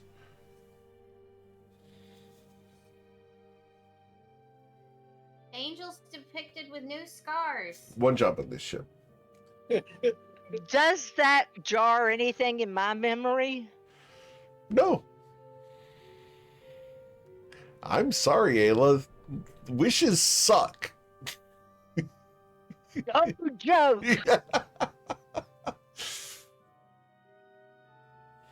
Well, at least you've got an explosive reception there, Slime. Ramos looks at you and furrows his brow. I do not think this is an excellent time to joke, sir. Are you okay? And he looks at Islarin. Flawless skin, perfect complexion, not a mark on her. I am fine. We should go back into the reception. See if there are any more of these. We should probably evacuate the guests. Very well. We must keep you safe. Lord Twilight, come with me. Everyone's safe. We will evacuate the room. Stay here for a moment while the guards protect you. And the guards are forming a circle around you guys, facing outwards. We will evacuate the guests and get them to leave. Remain here for a moment. Excuse me. Yes, sir. Can I also help evacuate? Of course. Your assistance will be invaluable. And he's going to try to leave all three of the ladies here. Are you guys going to stay here with the guards? Nope, I'm going to be following him in. You're going to follow him in? He's not going to physically stop you. But he's going to nod acknowledgement of the situation. Covet, are you going to follow in spite of the situation? I am going to follow as well. Okay. As will I. All right. Ramos was trying to be chivalrous, but doesn't stop you guys regardless. As you return into the reception hall, he tries to get the attention of people, but everyone thought that you guys left. And so when you walk back in, only the people near the door recognize that you're there. Ramos, I cast Thaumaturgy. you cast Thaumaturgy? And to get everybody's attention, elevating my voice up to 3 times as loud to get everybody's attention. Okay. As you do so, he leans over to Eowyn. Perhaps a display would be beneficial here. And he points at the chandelier over the empty dance floor.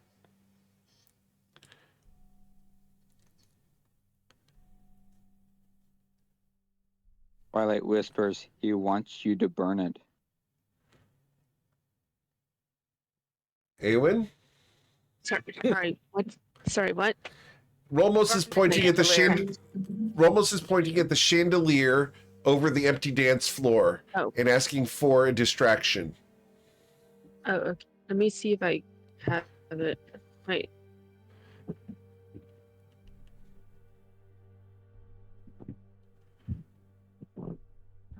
I could. I don't. Did we take a long rest at some point? Yes. Oh, I didn't. I forgot. Okay. Okay, then cast Flame Strike at the chandelier. All right. Cool. The chandelier bursts and crashes into the dance floor. People panic and begin rushing towards the exits. You hear the loud boom of Twilight's Call's voice saying, Have a good night. Be safe. Tip your driver on the way home. You don't have to go home, but you can't stay here. As the crowd begins to flow past you guys, people are hurriedly shaking your hands and moving, hurriedly shaking your hands and moving, hurriedly shaking your hands and moving. People are leaving the facility quickly. Within 5 minutes, the place is empty. The detritus of an entire reception is left behind with the many waiters and serving staff of the establishment. As they look around in dismay at the mess that they have to clean up, the chandelier rests on the dance floor. What would you guys like to do? I don't suggest reading any additional runes, but you may want to find additional runes. Yeah, Yeah. I'm gonna look for them as well. I will. I'll like try to address the staff and tell them we are examining the room for any potential dangers. We need you to not remain in here for the moment. They look around at the shattered chandelier and at the damaged wall and will quickly depart. You catch a glimpse of several of them grabbing glasses of wine and dessert plates on the way out. They might as well enjoy themselves while they wait. Well, yeah, exactly. Don't let it go to waste. So I rolled a 20 on perception, but did you want to do perception or investigation? It would be a perception check. What are you looking for? More runes? More runes, like what Covet had decided to Sure. read out loud. Cool. You go and search around looking for more runes. You will not find any inside the reception hall. We need to look more outside. Concerned about that for sure. I agree. Whoever this was probably felt like they would be recognized by someone had they gone into the hall.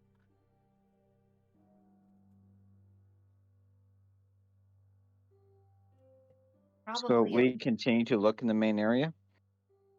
I think we need to go outside where we found the original runes, but still look for more. See if there's signs. anything else. Not necessarily runes, could be runes, but anything. Markings of or any type of clues Okay. as to who this person was. The magic I got that 16. Okay.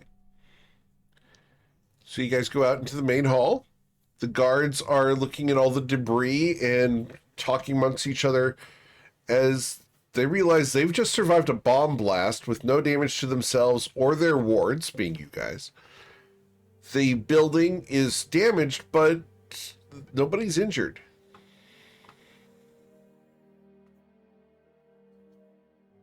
Thank you, Sarah Quell.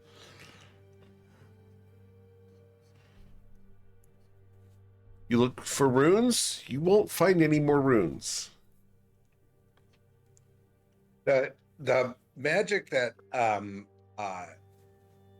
that was detected before, did it have a particular signature? Like, was it Fey magic that Ayla detected earlier?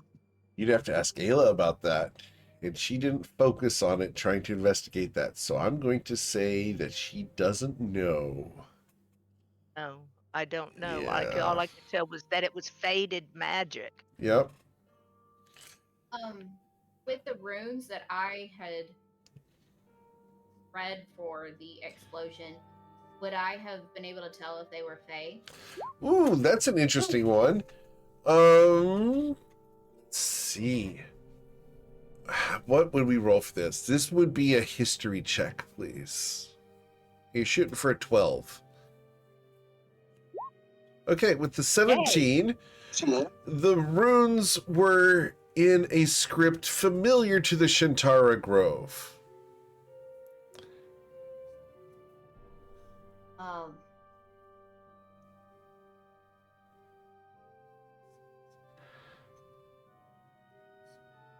With that being said, she tells Twilight this,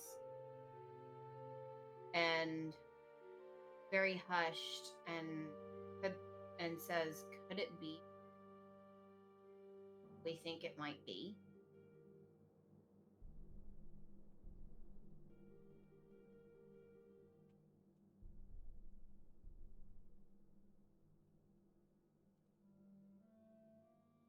Twilight? Twilight.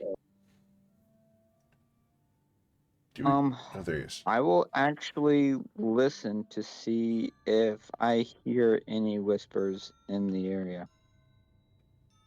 Okay. Roll a new perception check. What'd you get?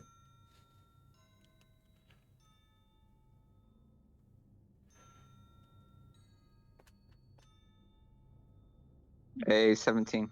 With a 17, the only whispers you hear in the area are those of the guards.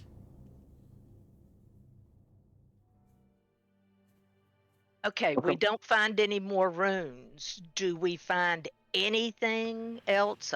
Any type of clue? No, that's it. Great. I'm sorry. You're dealing with a very devious and intelligent opponent here. Twilight, you've been granted inspiration. Just in case you need it. I've already got one. All right. Well, you can pass it over to someone else, and then we can grant you the one from the Twitch chat. Yeah. Kevin, do you need one? Yes, I do. All right. So Here you go.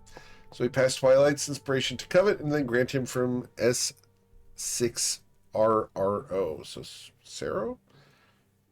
Awesome. Thank you very much. Yeah. Thank you very much. All right. Romos looks at Slarin. Well, it appears that the danger, at least for the time being, has passed. I'm just glad that no one engaged these runes during the ceremony. Is that what assisted us with the explosion? Was that the time being? I'm sorry, repeat the question? What? Is that... I thought Sarah Quill was the one that assisted us with the explosion, not the time being. You know the time being? What time being? It's okay, Romos. It's just Twilight, okay? No, you mentioned that the situation was assisted or secure because of the time being, and I didn't know that the time being was involved in this particular situation. He looks very confused. Is this another one of those Fey jokes? I'm getting nods from Ayla. An explosion is a joke.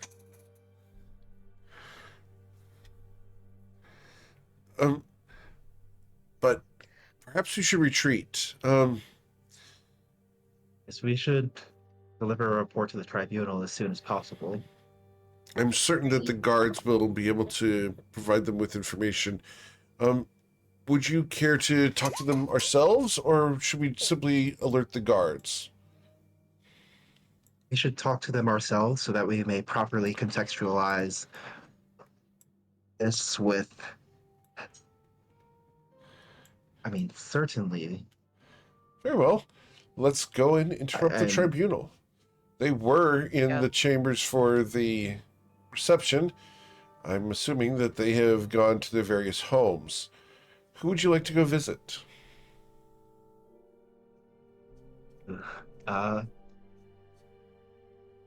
to go back to my notes.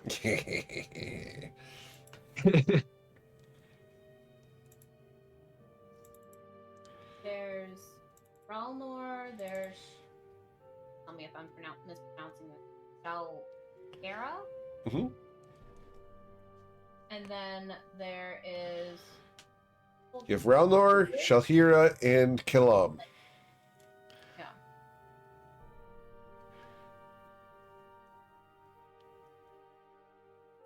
Which of the three do you want to go visit? I think Kalam. All right, we're going to go see Kalam. All right, so Kalam. Let me do this. All right, so Kalam. What could go wrong here? You guys will head off to go visit Kalam. He's not far off. You can see him in the distance. He was just about to leave the tribunal chambers. He's just near the front door. As you guys approach, it's fortunate that you're safe. It's a relief. Oh, horrible. We haven't had anything like this in ages. What have you learned? We saw you investigating. Figured the guards could provide a good investigation. We have investigators actually arriving, detectives. But if they can uncover anything that we failed to, then that will be useful. But we first of all did not detect any additional runes beyond the ones that detonated.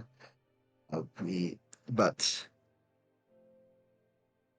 That doesn't we discount know their that, potential presence. The place will have to be scrubbed. of course not. Of course not. Well, Kiki, would you like to tell him about the woman you saw? Well, sure. I mean, she had dark hair, sort of like Ralmos's hair here. And she was, pale skin, not unlike Ralmos as well, actually, now that I think about it. And she was wearing a black dress, very seductive. She had a dagger strapped to her leg, was very fancy.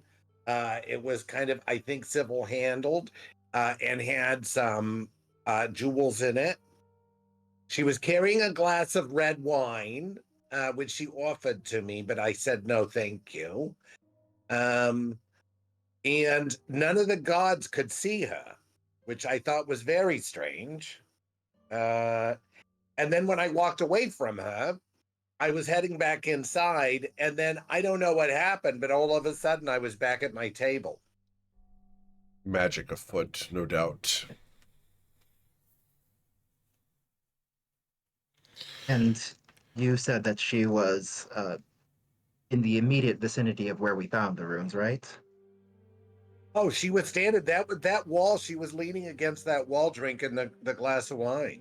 I thought she was just she was a party goer that had just stepped outside for a little air.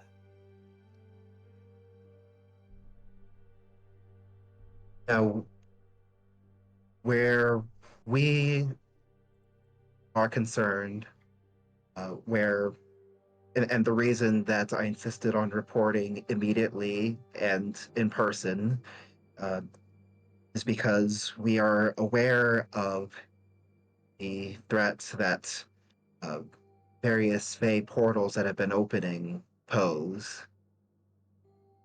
Understood. And wanted to immediately that connection. We will get the Arcanists in here to investigate. Thank you for the information. Of course. I'm sorry we that this had to mention- happen during your happy day. Should we We mention were the fact that expecting there something seems like to be? this. Go ahead, Ayla. Did we mention that there's something out there that seems to be granting wishes? Oh, yeah. Wishes. Yeah. I wished that I could talk to Sarah Quell because Sarah Quell was in the mural on the ceiling and would have observed Kiki with this woman.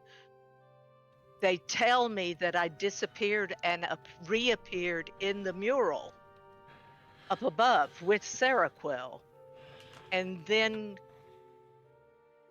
Miss Von Sen wished I would come back down and I reappeared next to her side.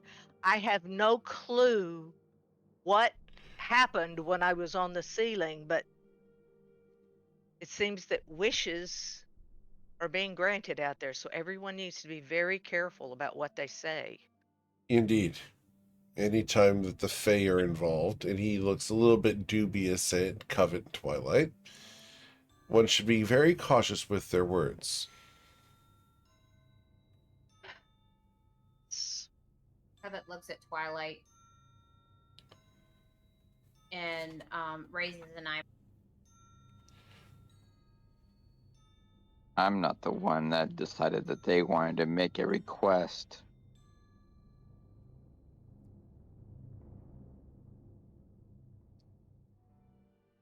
Well, we will ensure that the facility is protected.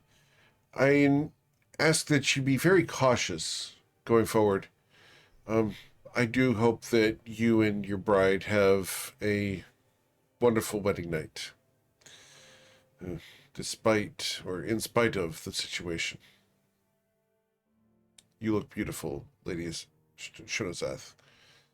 Or should I say Shonazath Managath?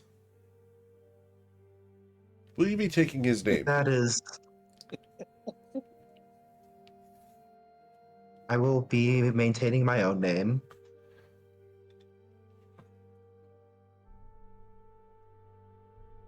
He nods. Romos looks at you and smiles. Doesn't say a thing.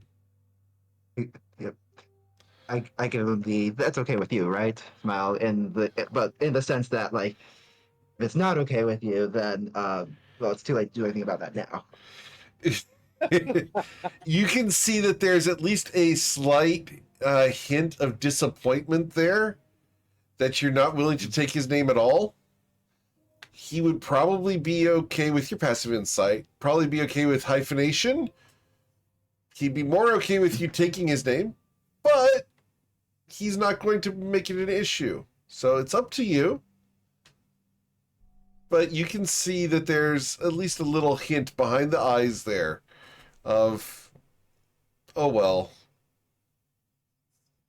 So resignation, I guess. Twilight will attempt to pull him off to the side in a very hushed whisper of, these types of situations are usually rectified with proper application of techniques. I happen to have two that you might be interested in. One is either a performance enhancement or the other one is a mastery of tongues. Which one are you going to give him, sir? Oh, it was purely up to his choice. He looks at you. I appreciate the offer of assistance, but I don't understand what the issue is.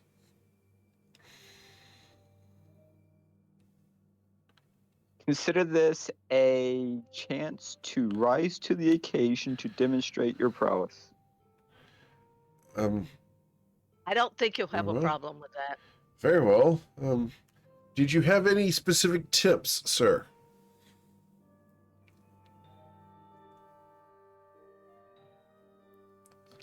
And I will clap him on the shoulder, and I will give him Bear's Endurance so that he's got the constitution necessary to last the night. All right.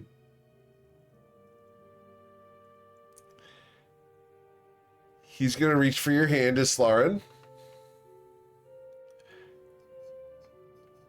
and say, are you ready to go?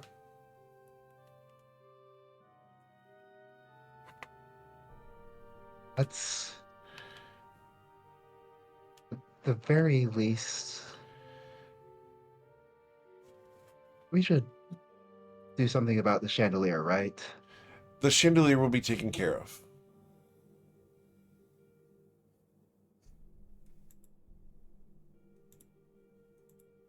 Right?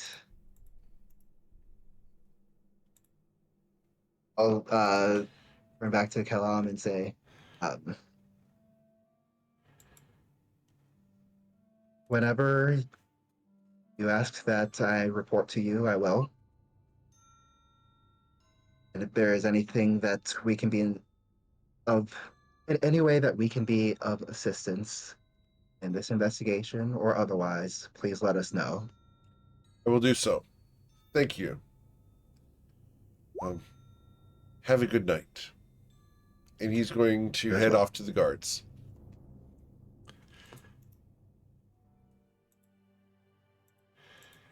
Robos is going to smile at you. Shall we? I'll take his hand. And there's a carriage waiting out front. And as you guys are departing, there's a couple stragglers of the reception outside who wave at you as you guys get into the carriage.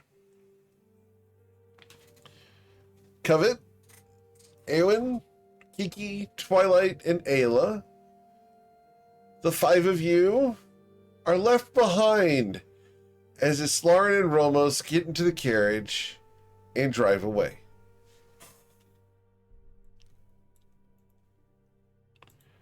Twilight will lean over to Covet and say, "Later has arrived." Not here, it ain't. No.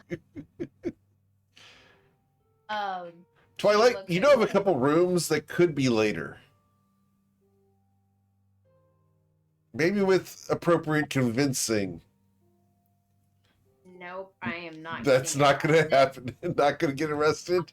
Arrested? No. No. Being arrested, she looks around and looks for Kiki's escort service. There was a 23 for persuasion. Wisdom saving throw, Covet. He looks so good in that outfit right now.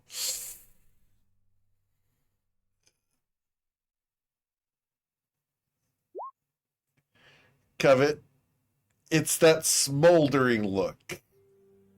You know the one. Yeah, the one I want to hit him with a frying pan with. The one that you can't resist. The one that... I have burning hands if you need it. Give him a hot seat. That'll be bad. He might like it. You mean slap on burning hands? So I was just given permission for it? Because we have the implied consent, Twilight, you will have to suffice with a kiss.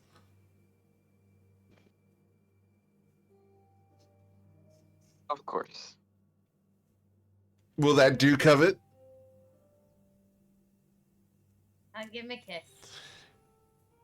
No more?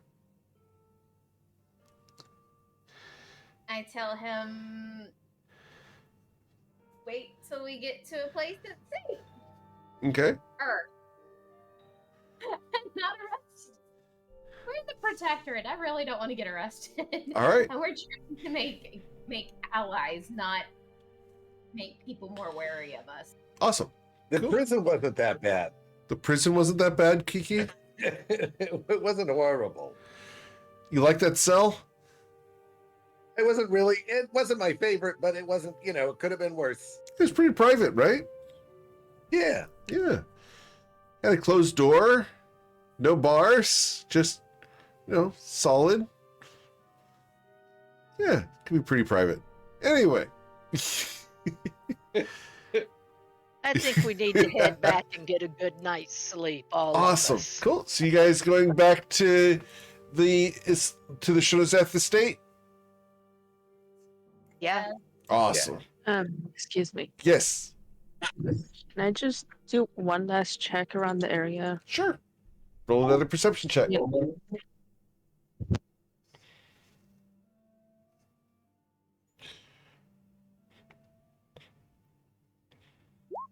With an 18, everything seems to be under control. You don't see anything else of note here.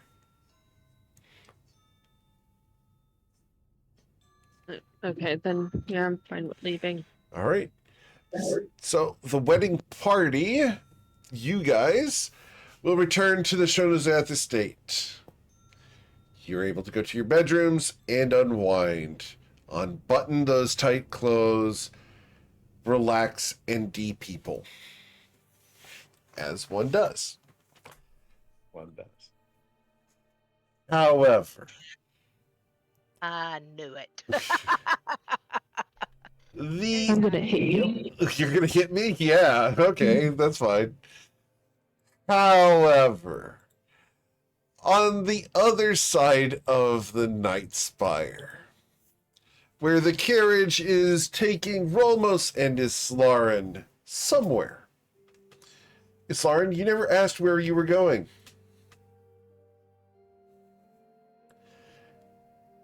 Rolmos is going to smile at you. I was contacted by your mother, and she said that she would send your things to the suite. I hope that is okay. Oh, Was she wrong?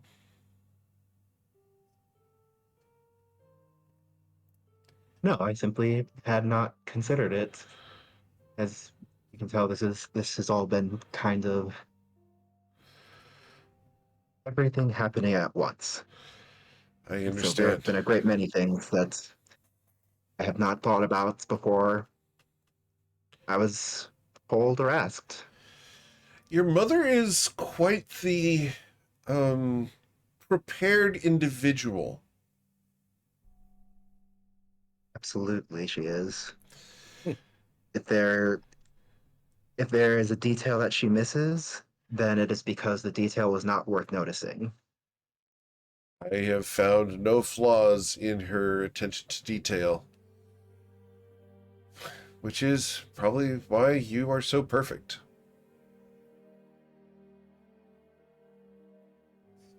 And he will reach out to gently touch your hand on the seat next to you. I'll intertwine her fingers with his. He leans in for a kiss, but pauses, doesn't quite get there.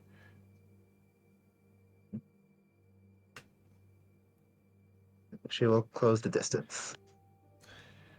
This kiss is better than the first one.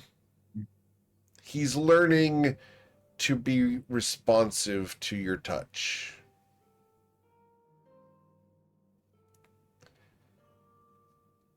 As you break the kiss, you look out the window of the carriage.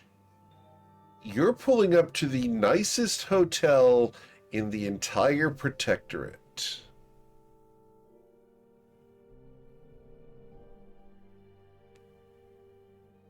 As the carriage stops, a valet opens the door and unrolls a carpet for you. Romos gets out and offers his hand to you. I'll take it, and I won't let go of it. As you guys walk hand in hand into the hotel, you're escorted towards a room and down some stairs to a door. And as the valet opens the door, Rolmos gestures to you, and with a deft move that you are too slow to stop, he sweeps his arm under your knees and your back and lifts you bodily into the air, and then walks into the honeymoon suite.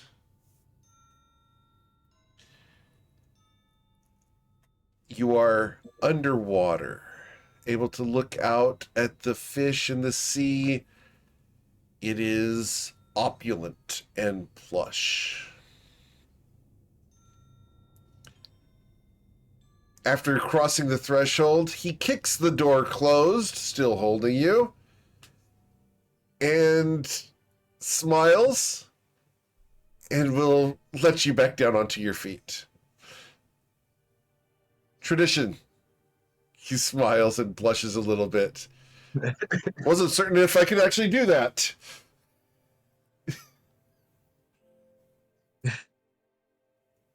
Oh, that was impressive. And Islard will try to do the same for him. Please roll your athletics check, sir. Or madam. With an I'm going to 11, he can cheat. I'm going to use my inspiration on this. This is where we're going to use it. Do the Gonna dice bring it tell on. a story. Wait. Use the inspiration for the reroll, please. The reroll comes in. The dice rolling. I'm trying to get it to roll. A 26. There we go. You are able to pick him up bodily after a moment of hesitation. That's impressive considering that dress. Yeah. Yeah. Her arms can move pretty Really? easily. She can't Oh, exactly it's not the arms. stride. Have to worry about it's the legs and the movement. Right. And the dagger that's still in the front pocket. The center pocket, you mean? Oh yeah. So what do you do with him now that you have him, Islaren? I'm gonna wink at him first. He See how he responds. smiles at you. And he's going to struggle. I'm thinking he probably has never been picked up by a woman before. Not in this way. As he struggles, you guys are going to lose your balance towards the bed. Both fall. Both fall on the bed. Yeah. Conveniently. With quotations around. Fortunately, this bed is very soft, and you guys are uninjured by the impact. For those who don't know, there's a decent chance whenever this happens in real life that you may be injured by the impact. Do not try this at home. I love how all the adults just started nodding and said, don't do this at home.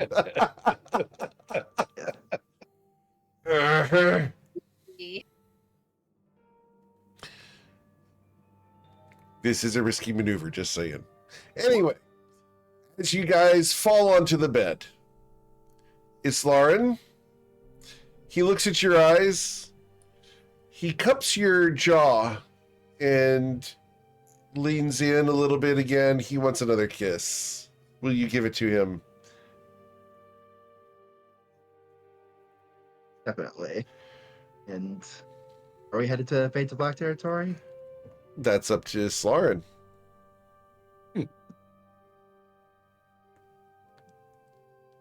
She's Yeah, got put it this way, a- Lauren is not putting the brakes on here. Islaren's not putting the brakes on here. Islaren, as you are kissing him deeply, that dagger is easily accessible to you. Would you like to use it?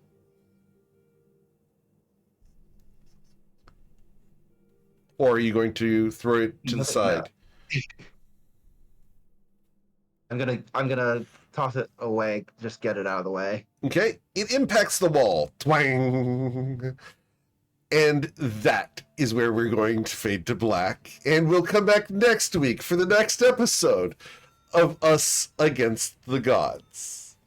I hope you guys are enjoying the content. I do thank you so much for choosing me to be your GM. I know there's a ton of amazing ones out there, and I'm always thankful you choose me to be yours. But yeah, we're going to let Islarin and Rolmos have their lovely wedding night without exploring the details of that. And just let the fan service and imagination fill in the details. So, Does she level up? no, she doesn't level up, but Rolmos still One has level of that bear's exhaustion. endurance for all night long. So yes, tomorrow she takes 1 level of exhaustion. Oh, yeah. Or two? Islarin, how many levels of exhaustion would you like to take? And how many will Rolmos take? Because you're going to take equal levels of exhaustion. Islarin is very practical about things. She'll only want to take 1 level. Just 1 level of exhaustion. Are you certain? I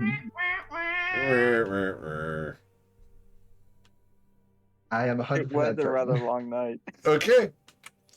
So 1 level of exhaustion is all that the Fate of Black engages with tonight.